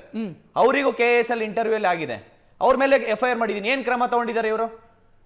ಆಯ್ತು, ಚೇರ್ಮನ್ ಮೇಲೆ 2 ಮಕ್ಕಳು ಸರ್. ಇಡೀ ಕರ್ನಾಟಕದಲ್ಲಿ ಯಾರು ಓದ್ತಾ ಇದ್ದಂತಾರೆ ಇವರು ಮಕ್ಕಳು ಓದಕ್ ಸಾಧ್ಯ ಇದೆಯಾ? ಒಂದೇ ನೋಟಿಫಿಕೇಶನ್ ಇರೋ 50 ಪೋಸ್ಟ್ ಅಲ್ಲಿ 2 ಮಕ್ಕಳು ಸೆಲೆಕ್ಟ್ ಆಗ್ತಾರೆ ಅಂದ್ರೆ ಅವರೇ ನೋಟಿಫಿಕೇಶನ್ ಓಡಿಸ್ತಾರೆ, ಅವರೇ ಎಲ್ಲದಕ್ಕೂ ಸಿಗ್ನೇಚರ್ ಹಾಕ್ತಾರೆ. ಸ್ವಂತ ಮಕ್ಕಳು ಯಾವ ರೂಲಲ್ಲಿ ಇದೆ ಸರ್ ಇದು? ಯಾವ ರೂಲಲ್ಲಿ ಇಲ್ಲಿದೆ? ಸ್ವಂತ ಮಕ್ಕಳು ಸೆಲೆಕ್ಟ್ ಮಾಡ್ತಾರಂತಂದ್ರೆ ಬೇರೆಯವರೆಲ್ಲ ಏನು ದನ ಕಾಯಕ್ ಹೋಗ್ಬೇಕಾ? ಇಲ್ಲಿ ಪ್ರಾಮಾಣಿಕ ಓದ್ತಾ ಇರೋರು ಅವ್ರು ಎಷ್ಟು ಕಷ್ಟಪಟ್ಟು, ಊಟ ಇಲ್ಲ, ನಿದ್ದೆ ಇಲ್ಲ, ಹಗ್ಲು ರಾತ್ರಿ ಕಷ್ಟಪಟ್ಟು ಲೈಬ್ರರಿ ಓದ್ತಾ ಇರ್ತಾರೆ. ಅವ್ರ ಅಪ್ಪ ಅಮ್ಮ ಸಾಲ ಮಾಡಿ ದುಡ್ಡು ಕಟ್ ಕಳಿಸ್ತಾ ಇರ್ತಾರೆ ಓದೋದಕ್ಕೆ. ಇವತ್ತು ನೋಡಿದ್ರೆ ಬರೀ ಇವರು ದುಡ್ಡು ಕೊಟ್ಟವ್ರಿಗೆ ಜಾಬ್ ಕೊಡ್ಬೇಕಂತಂದ್ರೆ ಅವರೆಲ್ಲ ಎಲ್ಲೋಬೇಕು ಸರ್? 1 ಟೈಮ್ ಊಟ ಮಾಡ್ತಾರೆ ಸರ್, 3 ಟೈಮ್ ಊಟ ಮಾಡ್ತಾಗ ಅಲ್ಲಿ ಭಿಕ್ಷೆ ಬೇಡ್ತಾರೆ. ಎಲ್ಲಿ ಫ್ರೀ ಊಟ ಸಿಗುತ್ತಾ ಅಲ್ಲಿ ಹೋಗ್ಬಿಟ್ಟು ಕ್ಯೂ ನಿಂತ್ಕೊಂಡು ಊಟ ಮಾಡ್ತಾರೆ 1 ಟೈಮ್ಗೆ. ಆ ಪರಿಸ್ಥಿತಿ ಇವತ್ತು ಕರ್ನಾಟಕದಲ್ಲಿ ಯೂತ್ಸ್ ಆ ತರ ಇದು ಮಾಡ್ತಿದ್ದಾರೆ. ಆಸ್ಪಿರೆಂಟ್ಸ್ ಸರ್ಕಾರಿ ಕೆಲಸ ಬೇಕು ಅಂತ ಹೇಳ್ಬಿಟ್ಟು ಅವ್ರು 5 ವರ್ಷ, 10 ವರ್ಷ, 20 ವರ್ಷ ಓದ್ತಾನೆ ಇರ್ತಾರೆ ಸರ್. ನಾನು ನೋಡಿದೀನಿ 15 ವರ್ಷ ಆದ್ರೂ ಕಾಂಪಿಟೇಟಿವ್ ಫೀಲ್ಡ್ ಬಿಟ್ಟು ಹೋಗ್ತಾ ಇಲ್ಲ. ಇವತ್ತು ಕಾಂಪಿಟೇಟಿವ್ ಫೀಲ್ಡ್ ಒಂಥರ ಅಡಿಕ್ಷನ್ ಆಗ್ಬಿಟ್ಟಿದೆ. ಸರ್ಕಾರ ನೋಟಿಫಿಕೇಶನ್ ಪ್ರಸ್ತಾಪ ಮಾಡಿದ್ದಕ್ಕೆ ನಾನು ದಿಲೀಪ್ ಬರ್ತೀನಿ. ನಟರಾಜ್ ಗೌಡ್ರದ್ದು ಪ್ರತಿಕ್ರಿಯೆ ಪಡ್ಕೊಳ್ಬೇಕು. ನಟರಾಜ್ ಗೌಡ್ರೆ ಆಗ್ಲೇ ಹೇಳಿದ್ರೆ ಎಲ್ಲ ಅದ್ಭುತ, ಎಲ್ಲ ಸರಿ ಹೋಗಬೇಕು, ನಾವು ಪ್ರಯತ್ನ ಮಾಡ್ತಾ ಇದೀವಿ ಅಂತ ಕಾಂತಕುಮಾರ್ ಹೇಳ್ತಾ ಇದ್ದಾರೆ. 3 ವರ್ಷದಿಂದ ಆಗಿನ ಮುಖ್ಯಮಂತ್ರಿ ಈಗಿನ ಮುಖ್ಯಮಂತ್ರಿ ಯಾರ್ಯಾರನ್ನೆಲ್ಲ ಭೇಟಿಯಾಗೋದಕ್ಕೆ ಸಾಧ್ಯ ಇದೆಯೋ ಅವರನ್ನೆಲ್ಲರನ್ನೂ ಭೇಟಿಯಾಗಿದ್ದೀನಿ. ಮೆಂಬರ್ ಯಾರಿದ್ದಾರೆ, ಅಧ್ಯಕ್ಷರು ಮಾತ್ರ ಅಲ್ಲ, ಮೆಂಬರ್ ಒಬ್ಬರ ಮೇಲೆಯೂ ಕೂಡ ನಾನು ಕಂಪ್ಲೇಂಟ್ ಕೊಟ್ಟಿದ್ದೀನಿ ಆರೋಪದ ಹಿನ್ನೆಲೆಯಲ್ಲಿ. ಕ್ರಮಗಳಾಗ್ಲಿಲ್ಲ. ಇದನ್ನು ಅಸಹಾಯಕತೆ ಅಂತ ಕರಿಬೇಕು ಅಥವಾ ಆಗ್ಲಿ ತಿಂದ್ಕೊಂಡು ಹಯಾಗಿರ್ಲಿ ಅಂತ ಬಿಟ್ಟಿರೋದು ಅಂತ ಕರಿಬೇಕು ನಾವು ಇದನ್ನ. ಈಗ ರಕ್ಷಿತ್ ಶೆಟ್ರೆ, ಒಂದು ಏನಾಗಿದೆ ಗೊತ್ತಾ, ನೀವ್ ಹೇಳ್ದೆ ಯಾರು ಚೇರ್ಮನ್ ಇದ್ದಾರೆ ಅವ್ರ ಮೇಲೆ ಇರ್ತಕ್ಕಂಥ ಆರೋಪ ಸತ್ಯ, ನಂಬರ್ 1. ನೀವು ಭೋಜ ನಾಯಕ್ ಅಂತ ಯಾರು ಸದಸ್ಯರ ಬಗ್ಗೆ ಹೇಳ್ತಾ ಇದ್ದೀರಾ ಅವ್ರ ಮೇಲೆ ಇರ್ತಕ್ಕಂಥ ಆರೋಪ ಕೂಡ ಸತ್ಯ. ಅವೆರಡು ತನಿಖೆಗಳು ಆಗ್ತಾ ಇದೆ. ಮಿಕ್ಕಿದ ಎಲ್ಲದಕ್ಕೂ ಮೇಲೆ ಕೂಡ ಆ ಭ್ರಷ್ಟಾಚಾರ ಆಗಿದೆ, ಆಗಿರ್ತಕ್ಕಂಥ ಎಲ್ಲಾ ಪರೀಕ್ಷೆಗಳು ಭ್ರಷ್ಟಾಚಾರ ಆಗಿದೆ ಅಂತ ಹೇಳಿ ನಾವು ಸಂಪೂರ್ಣ ಕಲ್ಪನೆಯನ್ನೇ ಕೊಡ್ತಾ ಇದ್ರೆ ಆ ರೀತಿ ಮೇಲೆ ಕಲ್ಪನೆಗಳ ಮೇಲೆ ಮತ್ತೆ ಕೇವಲ ಆರೋಪಗಳ ಮೇಲೆ ಕೇವಲ ಮಾತುಗಳ ಮೇಲೆ ಯಾರು ಪರೀಕ್ಷೆಗಳನ್ನ ಬರೆದಿರ್ತಾರೆ, ಯಾರು ನಾನು ಎಲಿಜಿಬಲ್ ಇದ್ದೆ ನನ್ಗೆ ಸೆಲೆಕ್ಟ್ ಆಗಿಲ್ಲ ಅಂತ ಹೇಳಿ ಅವ್ರಿಗೆ ಅನಿಸ್ತಾ ಇರ್ತದೆ, ನಾನು ಅವ್ರ ಎಲಿಜಿಬಲ್ ಆಗಿಲ್ಲ ಅಥವಾ ನಟರಾಜ್ ಗೌಡ್ರೆ, ಕೆಪಿಎಸ್ಸಿ ಎನ್ನುವಂತ ಸಂಸ್ಥೆಯಲ್ಲಿ ಭ್ರಷ್ಟಾಚಾರ ಆಗ್ತಿದೆ ಅನ್ನೋದನ್ನ ಕಾಂತಕುಮಾರ್ ಅವರು ವಿತ್ ಪ್ರೂಫ್ ಕಂಪ್ಲೇಂಟ್ ಕೊಡ್ತಾರೆ ಅಂತಾದ್ರೆ ರಾಜ್ಯ ಸರ್ಕಾರದ ಗಮನಕ್ಕೆ ಇದು ಬರಲ್ಲ ಅಂತಂದ್ರೆ ಏನಂತ ಭಾವಿಸಬೇಕು ನಾವು? ಮೇಲ್ನೋಟಕ್ಕೆ ಭ್ರಷ್ಟಾಚಾರ ಅಂತ ಅನ್ಸುತ್ತೆ. ರಾಜ್ಯ ಸರ್ಕಾರದ ಗಮನಕ್ಕೆ ಇದು ಬರೋದಿಲ್ಲ ಅಂತಂದ್ರೆ ಏನಂತ ಭಾವಿಸಬೇಕು? ಮೇಲ್ನೋಟಕ್ಕಲ್ಲ, ನಿಮ್ಗೆ ಅಲ್ಲ 40 ಲಕ್ಷ ಇನ್ಕಮ್ ಇದೆ, 40,000 ಇನ್ಕಮ್ ಸರ್ಟಿಫಿಕೇಟ್ ಇದೆ, ಅದು ಮೇಲ್ನೋಟಕ್ಕೆ ಅಂತ ಇವರಿಗೆ. ನಟರಾಜ್ ಗೌಡ್ರೆ, ಇದು ಹೆಂಗ್ ಗೊತ್ತಾ, ನೀನು ಸತ್ತಂಗೆ ಮಾಡು ನಾನು ಹತ್ತಂಗೆ ಮಾಡ್ತೀನಿ ಅಂತ ನಾಟಕ ಇದು. ಸತ್ತ ರೀತಿಯಲ್ಲಿ ನೀನು ಮಾಡು, ಅತ್ತ ರೀತಿಯಲ್ಲಿ ನಾನು ಮಾಡ್ತೀನಿ ಅಂತ ಹಂಗಾಯ್ತಿದು. PSC ಆಗಿರುವಂತ ಭ್ರಷ್ಟಾಚಾರದ ಬಗ್ಗೆ ಮಾತನಾಡ್ತಾ ಇದ್ವಿ. ದಿಲೀಪ ಏನು ಹೇಳ್ತೀರಿ? ಬಹುಶಃ ಕಾಂತಕುಮಾರ್ ಅವರು ಮಾತನಾಡಿದ್ದನ್ನು ನೀವು ನೋಡಿದ್ರಿ. ನಿಮ್ಮದು ಸಮಾನ ಪಾಲಿದೆ ಅದರಲ್ಲಿ. ನೋಡಿ, ಇಲ್ಲ ಈಗ ಸಮಾನ ಪಾಲು ಅಂತ ಹೇಳಲಿಕ್ಕೆ ಬರೋದಿಲ್ಲ. ಯಾವ ರೀತಿ ಅಂತ ಹೇಳ್ತೀನಿ. ಈಗ ನೀವು ಶಿವಶಂಕರಪ್ಪನವರು 2019ರಲ್ಲಿ ಆಯ್ಕೆ ಆಗಿರ್ಬೋದು, ಆದರೆ ಯಾವುದೇ ಒಂದು KPSC ಅಧ್ಯಕ್ಷರು ಆಯ್ಕೆ ಆದಾಗ ಅವರು ತಪ್ಪು ಮಾಡಿದಾಗ ರಾಜ್ಯಪಾಲರಿಗೆ ಮಿಸ್ಬಿಹೇವಿಯರ್ ಇಂಪೀಚ್ಮೆಂಟ್ ಅಂತ ಕೊಡ್ತಕ್ಕಂಥ ಅವಕಾಶ ಇದೆ. ಇದು KPSCನಲ್ಲಿ ಹಗರಣ ಆಗ್ತಾ ಇರ್ತಕ್ಕಂಥದ್ದು ಸುಮಾರು 4 ವರ್ಷದಿಂದ 3 ವರ್ಷದಿಂದ ಕೇಳಿ ಬರ್ತಾ ಇದೆ. ಮೊದಲನೇ ಹಗರಣ 27 ಆಗಸ್ಟ್ 2024 ಅವತ್ತಿಂದ ಸ್ಟಾರ್ಟ್ ಆಗಿರ್ತಕ್ಕಂಥದ್ದು. ಅವತ್ತಿಂದ ಯಾಕೆ ರಾಜ್ಯ ಸರ್ಕಾರ ಈ ವಿಚಾರವಾಗಿ ತುಟಿಕ್ ಪಿಟಿಕ್ ಅನ್ನಲಿಲ್ಲ ಅಂತಕ್ಕಂಥದ್ದು ಒಂದು ಮಾತು. ಮತ್ತೊಂದು ಸರ್, ಇವತ್ತು ನೀಟ್ ವಿಚಾರವಾಗಿ ದೇಶದಲ್ಲಿ ಅತಿ ದೊಡ್ಡ ಚರ್ಚೆ ಆಯಿತು. ನಾವು ಕಾರಣ ಕೇಳ್ದು ಧರ್ಮೇಂದ್ರ ಪ್ರಧಾನ್ ಅವರು ಯಾಕೆ ರಾಜೀನಾಮೆ ಕೊಡಬೇಕು ಅಂತೇಳಿ 1-2 ಕಾರಣ ಕೊಡಿ ಅಂತ ಕೇಳ್ದು. ಅವ್ರು ಹೇಳಿದ್ರು ಇಲ್ಲ ಅವ್ರು ತಪ್ಪಿಲ್ದಲೇ ಇರ್ಬೋದು, CBI ಚಾರ್ಜ್ ಶೀಟ್ನಲ್ಲಿ ಇಲ್ದಲೇ ಇರ್ಬೋದು, ಅಥವಾ ಸುಪ್ರೀಂ ಕೋರ್ಟ್ ವರ್ಡಿಕ್ಟ್ನಲ್ಲಿ ಇಲ್ದಲೇ ಇರ್ಬೋದು, ಅಕೌಂಟಬಿಲಿಟಿಗೋಸ್ಕರ ರಾಜೀನಾಮೆ ಕೊಡಿ ಅಂತ ಕೇಳಿದ್ರು. ಆಯಿತು, ನಾವು ಇವತ್ತು ಕೇಳ್ತಾ ಇದ್ದೀವಿ, ಮಾನ್ಯ DK ಶಿವಕುಮಾರ್ ಅವರೇ, ಮಾನ್ಯ ಮಧು ಬಂಗಾರಪ್ಪ ಅವರೇ, ಮಾನ್ಯ ಡಾಕ್ಟರ್ ಸುಧಾಕರ್ ಅವರೇ, ನಾವು ನಿಮ್ಮನ್ನ ಅಕೌಂಟಬಿಲಿಟಿಗೋಸ್ಕರ ರಾಜೀನಾಮೆ ಕೇಳ್ತಾ ಇದ್ದೀವಿ. ಇಷ್ಟು ಹಗರಣಗಳು ನಡೆದಿದೆಯಲ್ಲ, ನಿಮಗೆ ನೈತಿಕತೆ ಅಂತಕ್ಕಂಥದ್ದಿದ್ರೆ ರಾಜೀನಾಮೆ ಕೊಡಿ ಇವತ್ತು. ಅವ್ರು ಹೇಳೋದು ಅದು ಸ್ವತಂತ್ರ ಸಂಸ್ಥೆ, ಸಾಂವಿಧಾನಿಕ ಸಂಸ್ಥೆ. ಆಯ್ಕೆ ಮಾಡಿ ಕಳಿಸಿದಂತ ಮೆಂಬರ್ಸು, ಆಯ್ಕೆ ಮಾಡಿ ಕಳಿಸಿದಂತ ಚೇರ್ಮನ್, ಅವರು ಆಯ್ಕೆ ಮಾಡೋದಷ್ಟೇ ಸರ್ಕಾರದ ಕೆಲಸ.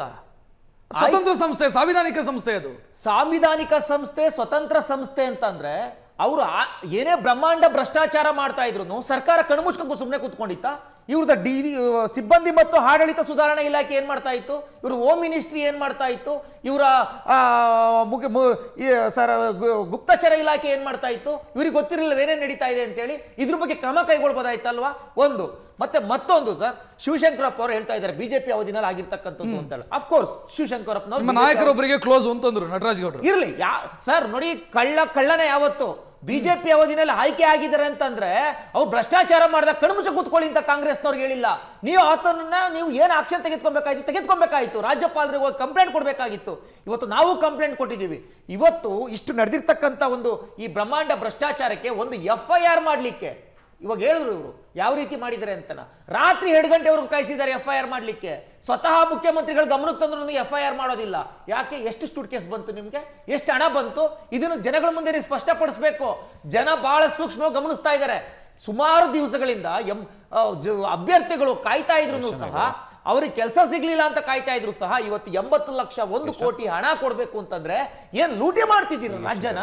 ಇವತ್ತು ನೀವು ಬೋರ್ಡ್ ಹಾಕೊಂಬಿಡಿ, ವಿಧಾನಸೌಧದಲ್ಲಿ ಸರ್ಕಾರಿ ಕೆಲಸಗಳು ಮಾರಾಟಕ್ಕಿದ್ದಾವೆ ಅಂತ ಬೋರ್ಡ್ ಹಾಕೊಳ್ಳಿ.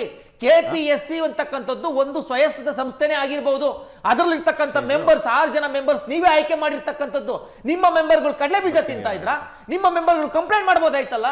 ನೀವು ಆಯ್ಕೆ ಮಾಡಿರ್ತಕ್ಕಂಥ ಮೆಂಬರ್ಗಳು ಮುಖ್ಯಮಂತ್ರಿಗಳಿಗೆ, ಶಿಕ್ಷಣ ಸಚಿವರುಗಳಿಗೆ, ನಿಮ್ಮ DPAR ಇಲಾಖೆಗೆ, ನಿಮ್ಮ ಹೋಮ್ ಮಿನಿಸ್ಟ್ರಿಗೆ ಯಾಕೆ ಇವ್ರು ಕಂಪ್ಲೇಂಟ್ ಮಾಡಲಿಲ್ಲ? ಏನ್ ನಾಟಕ ಆಡ್ತಿದ್ದೀರಾ? ಇವತ್ತು ದೊಡ್ಡದಾಗಿ ಒಂದು ನಾಟಕನೇ ಮಾಡಿಬಿಟ್ರಲ್ಲ ಇಡೀ ದೇಶದಲ್ಲಿ ನೀಟ್ ವಿಚಾರವಾಗಿ. ಇವತ್ತು ಆಗಿರ್ತಕ್ಕಂಥದ್ದು ನಿಜವಾದ ಹಗರಣ ಇದು.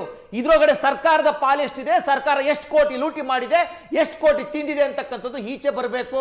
ಮತ್ತೆ ಇದಕ್ಕೆ ಏನಾದ್ರೂ ಇವತ್ತು ರಾಜ್ಯ ಸರ್ಕಾರಕ್ಕೆ ನೈತಿಕತೆ ಅಂತಕ್ಕಂಥದ್ದಿದ್ರೆ, ನೈತಿಕತೆಯ ಪಾಠವನ್ನ ಬಿಜೆಪಿಗೆ ಹೇಳ್ದಂತವ್ರು ನೀವು, ನಿಮಗೆ ನೈತಿಕತೆ ಅಂತಕ್ಕಂಥದ್ದಿದ್ರೆ ಇವತ್ತು ರಾಜೀನಾಮೆ ಕೊಡಬೇಕು ನೀವು. ಇಲ್ಲ ಅಂತಂದ್ರೆ ಮಾನ್ಯ ರಾಹುಲ್ ಗಾಂಧಿ ಅವರೇ, ಮಾನ್ಯ ಪ್ರಿಯಾಂಕಾ ಗಾಂಧಿ ಅವರೇ, ಮಾನ್ಯ ಮಲ್ಲಿಕಾರ್ಜುನ್ ಖರ್ಗೆ ಅವರೇ, ನೀವು ಒಪ್ಕೊಳ್ಳಿ ನಮಗೆ ನೈತಿಕತೆ ಇಲ್ಲ ಅಂತ ಹೇಳಿ. ಏನ್ ನಾಟಕ ಯಾವ ಮಟ್ಟಕ್ಕೆ ಹೇಳ್ತಿದ್ದಾರೆ ಅಂತಂದ್ರೆ, ರಾಜ್ಯಪಾಲರು ಆಯ್ಕೆ ಮಾಡಿರ್ತಕ್ಕಂಥದ್ದು, ರಾಜ್ಯಪಾಲರು ಇದಕ್ಕೆ ನೇರ ಹೊಣೆ. ನಿಮ್ ಇಲಾಖೆ ಅಂತ ಯಾಕಿದೆ ರೀ? ನೀವು ಇಲಾಖೆಗಳು ಏನ್ ಮಾಡ್ತಿದ್ದೀರಿ? ಹೆಗಣ ಹಿಡಿತಾ ಇದ್ದೀರಾ ನೀವು? ಇವತ್ತು ಅಭ್ಯರ್ಥಿಗಳ ಜೀವನ ಜೊತೆ ಆಟ ಆಡ್ತಾ ಇದ್ದೀರಾ ಸರ್. ಇನ್ನೊಂದು ಸರ್, ನೀಟ್ ವಿಚಾರದಲ್ಲಿ ಆತ್ಮಹತ್ಯೆ ಮಾಡ್ಕೊಂಡ್ರು ಮಕ್ಕಳುಗಳು ಅಂತ ಹೇಳಿದ್ರು. ಅವತ್ತು ನಾವು ಕೇಳಿದವು ಸ್ವಲ್ಪ ತನಿಖೆ ಮಾಡ್ಲಿಕ್ಕೆ ಅವಕಾಶ ಮಾಡಿಕೊಡಿ ಸ್ವಲ್ಪ ದಿವಸ, ಏನಾಗಿದೆ, ಯಾವ ರೀತಿ. 21 ಲಕ್ಷ ಜನ ಎಕ್ಸಾಮ್ ಬರ್ದಿರ್ತಕ್ಕಂಥದ್ದು, 18ರಿಂದ 20 ಜನ ಆತ್ಮಹತ್ಯೆ ಮಾಡ್ಕೊಂಡಿದ್ದಾರೆ ಅಂತ ಹೇಳ್ತಾ ಇದ್ದೀರಿ ಅಂತಂದ್ರೆ, ಇಲ್ಲ ಇಲ್ಲ ಇಲ್ಲ ಇದೇ ಕಾರಣಕ್ಕೆ ಆತ್ಮಹತ್ಯೆ ಮಾಡ್ಕೊಂಡಿದ್ದಾರೆ ಅಂತಂದ್ರು. ಹಾಗಾದ್ರೆ ಇಲ್ಲಿ ಬರ್ದಿರ್ತಕ್ಕಂಥವ್ರು ಎಷ್ಟು ಜನ ಸಾವಿಗೀಡಾಗಿರ್ಬೋದು? ಎಕ್ಸಾಮ್ ಬರ್ದಿರ್ತಕ್ಕಂಥವ್ರು ಸಾವಿಗೀಡಾಗ್ದಲೇ ಇದಾರ? ಈ ಸಾವುಗಳಿಗೂ ನ್ಯಾಯ ಸಿಗ್ಬೇಕಲ್ವಾ? ಈ ಅಭ್ಯರ್ಥಿಗಳು ಕನಸನ್ನ ಕಂಡು ಎಲ್ಲೋ ಬೀದರಿಂದ, ಎಲ್ಲೋ ಗುಲ್ಬರ್ಗದಿಂದ, ಎಲ್ಲೋ ಕಲಬುರಗಿಯಿಂದ ಇಲ್ಲಿಗೆ ಬಂದಿದ್ರಲ್ಲ, ಆ ಅಭ್ಯರ್ಥಿಗಳ ಕನಸನ್ನು ನುಚ್ಚುನೂರು ಮಾಡಿ ಯಾವುದೋ ಒಂದು ರೆಸಾರ್ಟ್ ಅಲ್ಲಿ ಕೂತ್ಕೊಂಡು ನೀವು OMR ಶೀಟ್ ಅನ್ನ ಒಳಗಡೆ ಕೊಟ್ಟು ಆನ್ಸರ್ ನೀವೇ ಬರ್ಸಿ ಕಳ್ಸ್ಕೊಂಡ್ ಕೊಡ್ತೀರಾ ಅಂತಂದ್ರೆ, ಇದಕ್ಕಿಂತ ಬ್ರಹ್ಮಾಂಡ ಭ್ರಷ್ಟಾಚಾರ ಬೇಕಾ? OMR ಶೀಟ್, ಖಾಲಿ ಶೀಟ್ ಗಳನ್ನ ಕೊಡ್ತೀರಾ ಎಕ್ಸಾಮ್ ಸೆಂಟರ್ಗಳಿಗೆ, ಆ OMR ಶೀಟ್ಗಳು ಫಿಲ್ ಆಗಿ ಈಚೆ ಬರ್ತವೆ, ನೀವೇ ಫಿಲ್ ಮಾಡ್ತೀರಿ. ಇದಕ್ಕಿಂತ ಬ್ರಹ್ಮಾಂಡ ಭ್ರಷ್ಟಾಚಾರ ಮತ್ತೊಂದಿಲ್ಲ. ಇವತ್ತೇನಾದ್ರೂ ಈ ರಾಜ್ಯ ಸರ್ಕಾರಕ್ಕೆ ನೈತಿಕತೆ ಇದ್ರೆ ರಾಜೀನಾಮೆ ಕೊಡಬೇಕು. ಕಾಂತ್ ಕುಮಾರ್ ಅವರೇ, ತಾವು ಆಗ್ಲೇ ಹೇಳಿದ್ರಿ 3 ವರ್ಷದಿಂದ ನಾನು ಯಾರ್ಯಾರನ್ನೆಲ್ಲ ಭೇಟಿ ಆಗಬೇಕು ಅವ್ರನ್ನೆಲ್ಲರನ್ನೂ ಭೇಟಿಯಾದೆ. ಬಟ್ ಏನು ಸರ್ಕಾರದಿಂದ ಅಶ್ಯೂರೆನ್ಸ್ ಸಿಗಬೇಕಿತ್ತೋ ಅದು ಸಿಗಲಿಲ್ಲ, ಮತ್ತು ಏನು ಕ್ರಮ ಆಗಬೇಕಿತ್ತೋ ಅದು ಆಗಲಿಲ್ಲ ಅಂತ. ಅದಕ್ಕೆ ಸರ್ಕಾರದಿಂದ ಒಂದು ಸ್ಪಷ್ಟನೆ ಇದೆ. ಹಿಂದೆಯೂ ಅಕ್ರಮ ಆದಾಗಲೂ ಹಿಂದಿನ ಸರ್ಕಾರಗಳು ಕೊಟ್ಟಿದ್ದು ಸಾಂವಿಧಾನಿಕ ಸಂಸ್ಥೆ. ಕ್ರಮದ ವಿಚಾರ ಅಂತ ಬಂದಾಗ ನಮ್ಮ ಕೈ ಕಟ್ಟಿ ಹಾಕದಂಥ ಸ್ಥಿತಿ ಇದೆ. ಇದು ಸೆಷನ್ನಲ್ಲೂ ಚರ್ಚೆಯಾಗಿತ್ತು, ಸದನದಲ್ಲೂ ಚರ್ಚೆಯಾಗಿತ್ತು. ಆ ಕಾರಣಕ್ಕಾಗಿ ಕ್ರಮದ ವಿಚಾರ ಬಂದಾಗ ಸರ್ಕಾರಕ್ಕೆ ಸೀಮಿತ ಪರಿಧಿ ಇದೆ ಅಂತ ಒಪ್ಕೊಳ್ತೀರಾ? ಇದನ್ನು ಇದು ಒಪ್ಕೊಳಕ್ಕೆ ಸಾಧ್ಯ ಇಲ್ಲ ಸರ್. ಯಾಕೆ ಅಂತಂದರೆ ಸರ್, KPSCನ ವೀಕ್ ಮಾಡೋವಂಥದ್ದು, KPSCನ ರಿಫಾರ್ಮ್ ಮಾಡೋವಂಥದ್ದು ರಾಜ್ಯ ಸರ್ಕಾರದಲ್ಲಿ 100% ಆಗುತ್ತೆ ಸರ್. ಆಗಲ್ಲ ಅಂತಲೇ ಇಲ್ಲ. ಈಗ 16 ಜನ ಮೆಂಬರ್ಸಲ್ಲಿ ಅವರು ಟರ್ಮ್ ಮುಗ್ದಂಗೆಲ್ಲ ಇವರು ಕಡಿಮೆ ಮಾಡ್ಕೊಂಬರ್ಬೇಕಾಯಿತು. ಇವ್ರು ಏನು ಮಾಡಿದ್ರು, ಮತ್ತೆ ಅಪಾಯಿಂಟ್ ಮಾಡ್ತಾ ಹೋಗ್ತಿದ್ದಾರೆ. ಮತ್ತು ನಂಬರ್ ಆಫ್ ಪರ್ಸನ್ನು ಮೆಂಬರ್ಸ್ನ ಜಾಸ್ತಿ ಮಾಡ್ತಾ ಹೋಗ್ತಿದ್ದಾರೆ. 8 ಇದ್ದಿದ್ದು 10 ಮಾಡಿದ್ರು, 10 ಇದ್ದೀನಿ 12 ಮಾಡಿದ್ರು, 12 ಇದ್ದಿದ್ದು ಇವಾಗ 16 ಮಾಡ್ಕೊಂಡಿದ್ದಾರೆ. ಅಂದರೆ ಎವ್ರಿ ಇಯರ್ ಏನು ಮಾಡ್ತಿದ್ದಾರೆ ಅಂತಂದರೆ, ಅಲ್ಲಿಂದ ಬರೋಂಥ ಮೆಂಬರ್ಸು 5 ಕೋಟಿ 10 ಕೋಟಿ 20 ಕೋಟಿ ದುಡ್ಡು ರೆಡಿ ಮಾಡಿಕೊಂಡು ಈ ಪೊಲಿಟಿಕಲ್ ಪಾರ್ಟಿಗೆ ಕೊಡ್ತಾರೆ ಸರ್. ಯಾರು CM ಇರ್ತಾರೆ, ಯಾರು ಮಿನಿಸ್ಟರ್ಸ್ ಇದ್ದಾರೆ, ಅವ್ರು ಕಾಂಟ್ಯಾಕ್ಟ್ ಮಾಡಿಕೊಂಡು ಅವ್ರಿಗೆ ದುಡ್ಡು ಕೊಡ್ತಾರೆ, ಇವ್ರು ಅಪಾಯಿಂಟ್ ಮಾಡ್ಕೊತಾರೆ. ಒಂದು ರಾಜಕೀಯ ಇವ್ರದ್ದು ಹಿತಾಸಕ್ತಿ ಇಲ್ಲ ಮಾಡಬೇಕನ್ನೋದು. ಇನ್ನೂ ಒಂದು ಹೆಜ್ಜೆ ಮುಂದೆ ಹೋಗಿ ಮಾಡಲೇಬೇಕು ಅಂದರೆ KPSC ರಿಫಾರ್ಮ್ಸು ನಾವು ಎಲ್ಲ ಗ್ರೂಪ್ ಸಿ ಸಿಲಬಸ್ಸಲ್ಲಿರೋಂಥ ಎಲ್ಲ ಗ್ರೂಪ್ಸ್ ಇದು ಹುದ್ದೆಗಳನ್ನು KE ಟ್ರಾನ್ಸ್ಫರ್ ಮಾಡಿಸಿದ್ವಿ. ಅಂದರೆ ಪರೀಕ್ಷಾ ಪ್ರಾಧಿಕಾರಕ್ಕೆ ಯಾವುದು KPSC ಕೊಡಬಾರ್ದು ಅಂತ ಹೇಳಿದಾಗ ಇದು ಮಾಡಿದಾಗ ಗೌರ್ಮೆಂಟ್ ಅಕ್ಸೆಪ್ಟ್ ಮಾಡ್ಕೊಂಡು ಕೊಟ್ಟರು. Gazetted ಪ್ರೊಫೆಷನರಿ group A group B ಇದು ನಾನು ಅದನ್ನೂ ಕೊಡಬೇಡಿ ಸರ್, ಇದು ಎಲ್ಲ ಇಲ್ಲ UPSC ಕೊಡಿ, ಇಲ್ಲ ಪಕ್ಕದ ಯಾವುದಾದ್ರೂ ಮಹಾರಾಷ್ಟ್ರ ಸ್ಟೇಟಿಗೆ ಯಾವುದಾದ್ರೂ ಒಂದು ಸ್ಟೇಟಿಗೆ ಕೊಡಿ. ಆವಾಗ ಒಂದು ಅಕೌಂಟಬಿಲಿಟಿ, ಒಂದು ಟ್ರಾನ್ಸ್ಪರೆನ್ಸಿ ಬರುತ್ತೆ, ಜೆನ್ಯೂನ್ ಕ್ಯಾಂಡಿಡೇಟ್ ಸೆಲೆಕ್ಟ್ ಆಗ್ತಾರೆ. KPSC ಕೊಡಲಿಲ್ಲ ಅಂತಂದರೆ, ಒಂದು 5 years ಕೊಟ್ಟಿಲ್ಲ ಅಂತಂದರೆ ಅದರಲ್ಲಿರೋಂಥ ಮೆಂಬರ್ಸ್ ಎಲ್ಲ ಆಟೋಮೆಟಿಕ್ ಅವರೇ ರಿಸೈನ್ ಮಾಡಿ ಹೋಗ್ತಾರೆ ಸರ್. ಇದರಲ್ಲಿ ಏನೂ ಇಲ್ಲ ಅಂತೇಳಿ.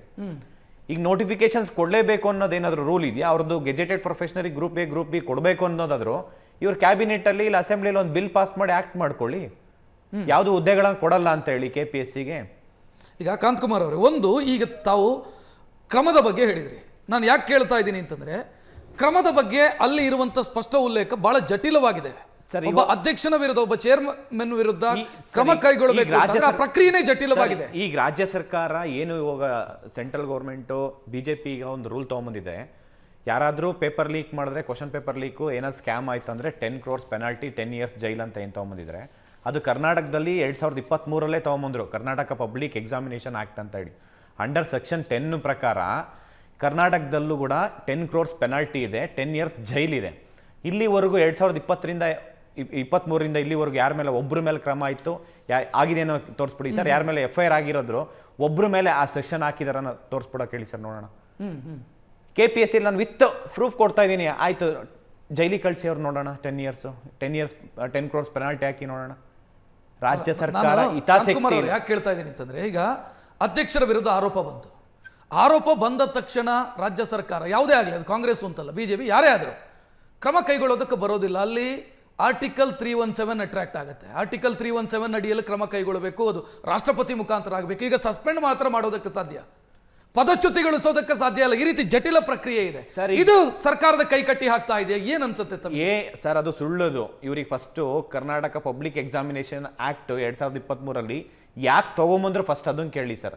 ಅದು KPSCಗೆ ಬರೋಂಥದ್ದು. KPSCಯಲ್ಲಿ ಮೆಂಬರ್ಸು, ಚೇರ್ಮನ್ ಯಾರೇ ಒಂದು ಕ್ವಶನ್ ಪೇಪರ್ ಲೀಕು, ಸ್ಕ್ಯಾಮ್ ಯಾರು ಇನ್ವಾಲ್ವ್ಮೆಂಟ್ ಆಗಿರ್ತಾರೆ, ಆ ಒಂದು ಆಕ್ಟ್ ಪರ್ಟಿಕ್ಯುಲರ್ ಅವರಿಗೆ ಬರುತ್ತದು. ಅವ್ರನ್ನ ನೀವು ಮನ್ಸ್ ಮಾಡ್ರೆ ನಾಳೆನೇ ಜೈಲಿಗೆ ಕಳಿಸ್ಬೋದು ಅವರು. ಆದರೆ ಆ ಕೆಲಸ ಇವ್ರಿಗೆ ಮಾಡಲ್ಲ. ಬಿಕಾಸ್ ಯಾಕೆ ಅಂತಂದ್ರೆ ಎಲ್ಲರೂ ಅವ್ರಿಗೆ ದುಡ್ಡು ಕೊಟ್ಟಿರ್ತಾರೆ ಸರ್, ಅದ್ರಲ್ಲಿ ಎಲ್ಲರೂ ಇನ್ವಾಲ್ವ್ಮೆಂಟ್ ಇದ್ದಾರೆ. ನಾನೇ ಹೇಳ್ತೀನಿ ಸರ್, ಓಪನ್ ಆಗಿ ಹೇಳ್ತೀನಿ, KPSC ಮೆಂಬರ್ಸು ಮಿನಿಸ್ಟ್ರು ಮನೆ ಏನ್ ಕೆಲಸ ಇರುತ್ತೆ ಹೇಳಿ ಸರ್. ಬೆಳಗ್ಗೆಯಿಂದ ಸಂಜೆ, ಬೆಳಗ್ಗೆ ಹೊತ್ತು ಕಾಲ್ ಮಾತಾಡ್ತಾರೆ, ಬೆಳಗ್ಗೆ ಕ್ಯಾಂಡಿಡೇಟ್ಸ್ ಏನ್ ಮಾಡ್ತಾರೆ, ಮಿನಿಸ್ಟ್ರು ಅವ್ರ ಕಾನ್ಸ್ಟಿಟ್ಯೂನ್ಸಿಲಿ ಯಾವುದೋ ಕ್ಯಾಂಡಿಡೇಟ್ ಸೆಲೆಕ್ಟ್ ಆಗಿರ್ತಾರೆ, 1:3 ಪ್ರಾವಿಷನಲ್ ಲಿಸ್ಟ್ ಇಲ್ಲ ಎಕ್ಸಾಮ್ ಬರ್ದಿರೋನು ಬಂದು ಅಮ್ಮನ ಕರ್ಕೊಂಬಂದು ಅವನಿಗೆ ಮಿನಿಸ್ಟ್ರಿಗೆ ಹೇಳಿಸ್ತಾನೆ ಸರ್. ಅವ್ರು KPSC ಮೆಂಬರು ಚೇರ್ಮನಿಗೆ ಫೋನ್ ಮಾಡಿಬಿಟ್ಟು ಈ ಥರ ಕ್ಯಾಂಡಿಡೇಟ್ಸ್ ಇದೆ, ಆಯ್ತು ಅವ್ರು ಸಂಜೆ ಡೈರೆಕ್ಟ್ ಮನೆಗೆ ಬರ್ತಾರೆ ಸರ್. ಸಂಜೆ ಏನಿಲ್ಲ ಅಂದರೆ ಎಷ್ಟು ದುಡ್ಡು ಕೊಡಬೇಕು, ಎಷ್ಟು ಏನೇ ವ್ಯವಹಾರ ಆಗಬೇಕು ಅದು ಮಾಡ್ತಾರೆ. ಆ ಕ್ಯಾಂಡಿಡೇಟ್ ಸೆಲೆಕ್ಟ್ ಆಗ್ತಾನೆ, ಆರಾಮಾಗಿ ಅವ್ನು ಜಾಬ್ ತೊಗೊಂತಾನೆ.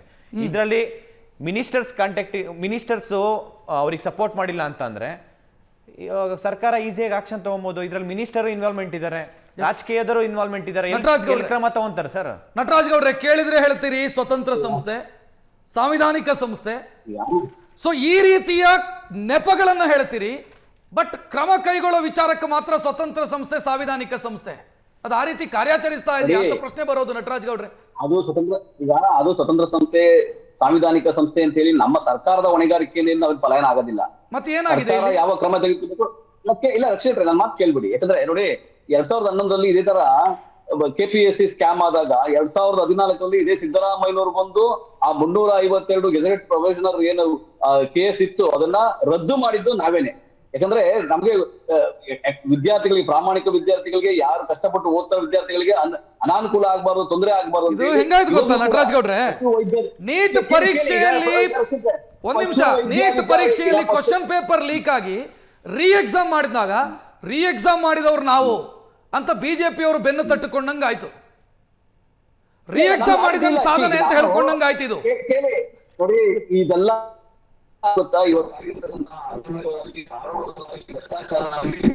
ಪಾಪದ ಕೂಸು.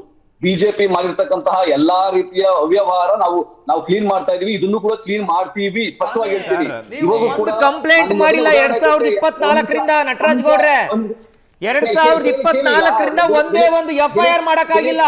ಪಕ್ಕ ಕುತ್ಕೊಂಡು ಹೇಳ್ತಾ ಇದಾರೆ ವಿಧಾನಸೌಧ ಪೊಲೀಸ್ ಸ್ಟೇಷನ್ ಅಲ್ಲಿ ರಾತ್ರಿ 2 ಗಂಟೆವರೆಗೂ ಕಾಯ್ದ್ರು ಪೊಲೀಸ್ ಕಂಪ್ಲೇಂಟ್ FIR ಮಾಡಿಲ್ಲ ನೀವು ಅಂತ ಹೇಳಿ. 3 ವರ್ಷದಿಂದ ಏನ್ ಮಾಡ್ತೀರಿ? 3 ವರ್ಷದಿಂದ ಏನ್ ಮಾಡ್ತೀರಿ?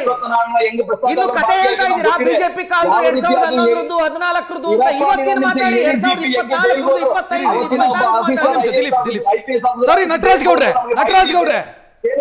ವಾದಕ್ಕಾಗಿ ಕೇಳ್ತಾ ಇದ್ದೀನಿ. ನಟರಾಜ್ ಗೌಡ್ರೆ ಇಲ್ಲಿ ಕೇಳಿಸ್ಕೊಳ್ಳಿ ದಯವಿಟ್ಟು, ವಾದಕ್ಕಾಗಿ ಕೇಳ್ತಾ ಇದ್ದೀನಿ. ಬಿಜೆಪಿ ವಾದಕ್ಕಾಗಿ ಹೇಳ್ತಾ ಇದ್ದೀನಿ.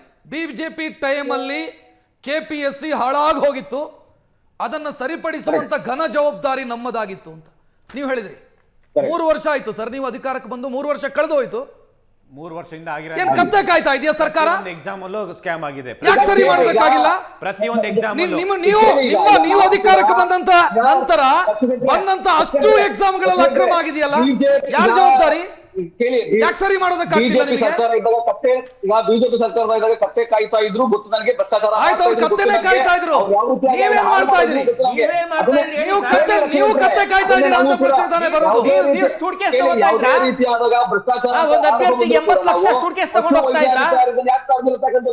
ಆರೋಪವಂತದ್ದು ಹೇಳಿದ ತಕ್ಷಣನೇ ನಾವು ಅದನ್ನ ಆ ಪಟ್ಟಿಯನ್ನ ತಡೆ ಹಿಡಿದಿದ್ದೀವಿ. ನಂಬರ್ 1. ನಂಬರ್ 2, ಇದನ್ನ ರಿಫಾರ್ಮ್ ಸರಣಿ ಅಕ್ರಮಗಳು ಬೆಳಕಿಗೆ ಬರ್ತಾ ಇದೆ. ನಟರಾಜ್ ಗೌಡ್ರೆ ಒಂದ್ ನಿಮಿಷ ದಿಲೀಪ್, ಸರಣಿ ಅಕ್ರಮಗಳು ಬೆಳಕಿಗೆ ಬರ್ತಾ ಇದೆ. ಪಶು ವೈದ್ಯರ ನೇಮಕ ಪ್ರಕ್ರಿಯೆ, AEE ನೇಮಕ ಪ್ರಕ್ರಿಯೆ, PDO ನೇಮಕ ಪ್ರಕ್ರಿಯೆ, ಇಲ್ಲಿವರೆಗೆ ನಿಮ್ಮ ಅವಧಿಯದ್ದು ಇದು, ಈಗ ನಿಮ್ಮ ಅವಧಿಯದ್ದು. ಕೇವಲ ಆರೋಪಗಳಲ್ಲ, ಅಕ್ರಮಗಳಲ್ಲ. ಕೇಳಿಸ್ಕೊಳ್ಳಿ, ಕೆಲವರು ಈ ಸಂಚಿಗಳನ್ನ ಮಾಡ್ಕೊಂಡು ಬರೀ ಆರೋಪಗಳು ಮಾಡ್ತಾರೆ. ಬಟ್ ಜೆನ್ಯೂನ್ ಕೇಸ್ ಇದ್ದಾಗ ನಾವು ಪಶು ವೈದ್ಯಾಧಿಕಾರಿಗಳನ್ನ ಪಟ್ಟಿಯನ್ನ ತಡೆ ಹಿಡಿದಿದ್ದೇವೆ. ನಾನು ಸ್ಪಷ್ಟವಾಗಿ ಹೇಳ್ತೀನಿ, ಇದು ಸರಿ ಮಾಡ್ಬೇಕು ಅಂತ ಅಧಿಕಾರಿಗಳನ್ನೇ ಒಂದು ಕಮಿಟಿ ಅಂದ್ರೆ ಒಳ ಸಮಿತಿ ಮಾಡಿದ್ರ. ಜೆಡಿಎಸ್ ಶಾಸಕರು ಸೇರಿಸಿ ಸರ್ ನೀವೇನ್ ಮಾಡ್ತಾ ಇದೀರಿ ಗೊತ್ತಾ? ಕುರಿ ಕಾಯೋದಕ್ಕೆ ತೋಳ ನೇಮಕ ಮಾಡ್ತಾ ಇದೀರಿ. ಯಾರ ಮೇಲೆ ಆರೋಪ ಇದೆಯೋ ಅವರೇ ಸಮಿತಿ ಮಾಡೋದು, ಅವರೇ ಸಮಿತಿ ಮಾಡಿ ತನಿಖೆ ಮಾಡೋದು. ಸಮಿತಿಯಲ್ಲಿ ಮೆಂಬರ್ಸ್ ಆಗೋದಕ್ಕೂ ಮತ್ತೆ ದುಡ್ಡು ಕೊಡ್ಬೇಕು ಇವರಿಗೆ. ಸಮಿತಿ ಮಾಡೋದು ಯಾಕೆ? ಅಲ್ಲ, ನೀವು ನಿಮ್ಗೆ ಬದಲಾವಣೆ ಮಾಡ್ಲೇಬೇಕು ಅಂತಿಲ್ವಾ? ಅದನ್ನ ಕ್ಲೀನ್ ಮಾಡ್ಬೇಕಂತಿಲ್ವಾ? ನೀವು ಯೋಚನೆ ಮಾಡಿ ಸರ್, ನೀವ್ ಹೇಳಿ. ಸರ್ಕಾರ ಕೊನೆಗಾರಿಕೆ ಇರ್ತಕ್ಕಂಥದ್ದೇ ಒಂದು ಸಮಿತಿ ಮಾಡಿರ್ತಕ್ಕಂಥದ್ದು ದೇಶಪಾಂಡೆ ಅವರ ನೇತೃತ್ವದಲ್ಲಿ. ನೀವು ಹೇಳಿ ಸರ್, ಏನ್ ತಗೊಂಡಿದ್ದೀರಾ ಹೇಳಿ ಸರ್. ಒಂದೇ ನಿಮಿಷ ಸರ್, ಒಂದೇ ನಿಮಿಷ. ಕಾಂತ್ ಕುಮಾರ್ ಮಾತಾಡ್ತಾರೆ. ಎಸ್ ಕಾಂತ್ ಕುಮಾರ್ ಸರ್, ಇಲ್ಲಿ ಕೇಳಿ ಸರ್. ನಟರಾಜ್ ಗೌಡ್ರೆ, ನಟರಾಜ್ ಸರ್ ಇಲ್ಲಿ ಕೇಳಿಸ್ಕೊಳ್ಳಿ ಒಂದ್ ನಿಮಿಷ. ನಟರಾಜ್ ಸರ್ ಇಲ್ಲಿ ಕೇಳಿಸ್ಕೊಳ್ಳಿ. ಇಲ್ಲಿ KPSC ಅಲ್ಲಿ ಏನು ಒಂದು ಕಮಿಟಿ ಆಂತರಿಕ ಒಂದು ಸಮಿತಿ ಮಾಡ್ಕೊಂಡಿದ್ದೀರಾ. ಸಮಿತಿಯಲ್ಲಿ ಯಾರಿದ್ದಾರೆ ಅಂತ ಒಂದ್ ಸ್ವಲ್ಪ ಗೊತ್ತಾ ಸರ್, ಯಾರಿದ್ದಾರೆ ಅಂತ ಹೇಳಿ? KPSC ಅಲ್ಲೇ ಆಗಿರೋಂಥ ಕರಪ್ಷನ್, ಅದೇ ಮೆಂಬರ್ಸ್ ಸ್ಕ್ಯಾಮ್ ಮಾಡಿದ್ದಾರೆ, ಅದೇ ಚೇರ್ಮನ್ ಸ್ಕ್ಯಾಮ್ ಮಾಡಿದ್ದಾರೆ. ತಿರ್ಗಾ ಮತ್ತೆ KPSC ಇರೋ ಮೆಂಬರ್ಸ್ನೇ ನೀವು ಒಂದು ಕಮಿಟಿ ಮಾಡ್ಬಿಟ್ಟು ಅದ್ರಲ್ಲಿರೋ ಕಳ್ಳು ನೀಡಿ ಅಂತಂದ್ರೆ ಆ ಸಮಿತಿ ಮಾಡೋದಕ್ಕೆ ಸಮಿತಿಯಲ್ಲಿರೋ ಮೆಂಬರ್ಸ್ ಸರ್ಕಾರಕ್ಕೆ ಎಷ್ಟು ದುಡ್ಡು ಕೊಟ್ಟಿದ್ದಾರೆ ಅಂತ ಅದನ್ನ ತನಿಖೆ ಮಾಡಕ್ ಇನ್ನೊಂದು ಸಮಿತಿ ಮಾಡಿ ಸರ್. ನೀವು ಇವಾಗ ಇನ್ನೊಂದು ಸಮಿತಿ ಮಾಡಿ. ನೀವು ಅರ್ಥ ಮಾಡ್ಕೊಳ್ಳಿ ಸರ್. KPSC ರಿಫಾರ್ಮ್ಸ್ ಆಗ್ಬೇಕಂದ್ರೆ ಸಮಿತಿ ಯಾರಿರ್ಬೇಕು? ನೀವು ಅಟ್ಲೀಸ್ಟ್ ಯಾವ್ದಾದ್ರು ಹೈಕೋರ್ಟ್ ಯಾರು ಹೈಕೋರ್ಟ್ ರಿಟೈರ್ಡ್ ಜಡ್ಜ್ ಇದಾರಾ, ಇಲ್ಲ ಜಡ್ಜಸ್ ಇದಾರಾ, ಸರ್ಕಾರಿ ಅಧಿಕಾರಿಗಳಿಂದ ತನಿಖೆ ಮಾಡಿದ್ರ? ಏನ್ ಮಾಡಿದಿರಾ ಸರ್ ನೀವು?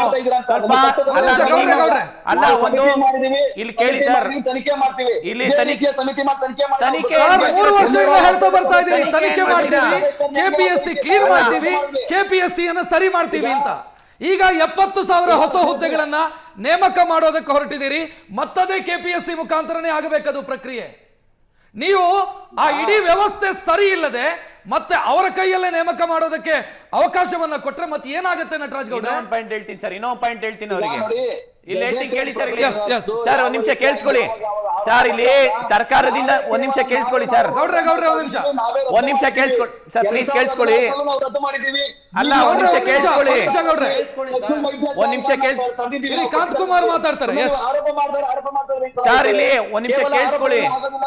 ನಟರಾಜ್ ಗೌಡ್ರೆ, 72,000 ಏನ್ ವೇಕೆನ್ಸಿ ಫಿಲ್ ಮಾಡ್ತಾ ಇದ್ರಾ?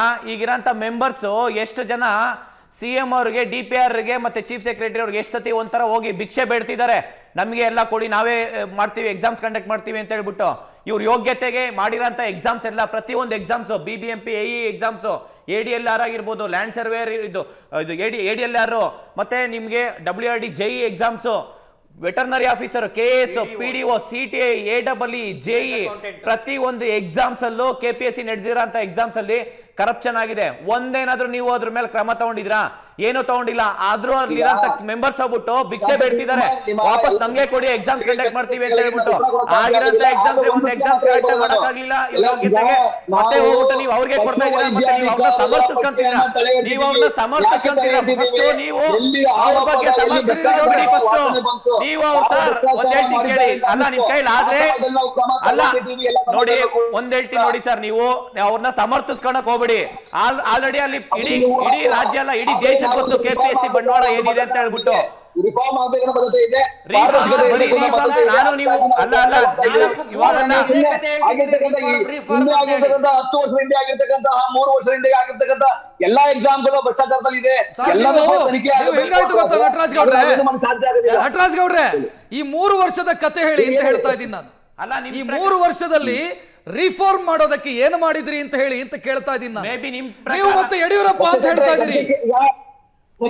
ಒಂದ್ ನಿಮಿಷ ಕೇಳಿಸ್ಕೊಳ್ಳಿ. ಈಗ ನಾವು ಇದು ರಿಫಾರ್ಮ್ ಮಾಡ್ಬೇಕು ಅಂತಾನೆ ಒಂದು ಸಮಿತಿಯನ್ನ ಮಾಡಿ, ದೇಶಪಾಂಡೆ ಅವರ ಸಮಿತಿಯನ್ನ ಮಾಡಿ, ಯಾವಾಗ ಮಾಡಿದ್ರಿ ಸಮಿತಿ? ಸರ್, ದೇಶಪಾಂಡೆ ಅವರ ನೇತೃತ್ವದ ಸಮಿತಿ ಯಾವಾಗ ರಚನೆ ಆಯ್ತು? ನಟರಾಜ್ ಗೌಡ್ರೆ ಕೇಳಿಸ್ಕೊಳ್ಳಿ, ನಮ್ಮ ಸರ್ಕಾರ ಬಂದ ಮೇಲೆ ದೇಶಪಾಂಡೆ ಅವರ ನೇತೃತ್ವದ ಸಮಿತಿ ರಚನೆಯಾಗಿದ್ದು ಯಾವಾಗ ರಚನೆ ಆಯ್ತು ಹೇಳಿ? ಆಯ್ತು, ಕಳೆದ ವರ್ಷ ಆಯ್ತು ಹೇಳಿ. ಅಲ್ಲ, ಯಾವಾಗ ಆಯ್ತು? ಮೊನ್ನೆ ಈ ಇಶ್ಯೂ ಬಂದ ನಂತರ ನೀವು ಸಮಿತಿ ರಚನೆ ಮಾಡ್ತೀರಿ ಅಂತ ಹೊರಡ್ತೀರಿ. ಇಲ್ಲ, ಅದು ಉಪಸಮಿತಿ ಆರೋಪಗಳು ಕೇಳಿ ಬಂದಾಗ ಆಗ್ಬೇಕು ತಾನೆ.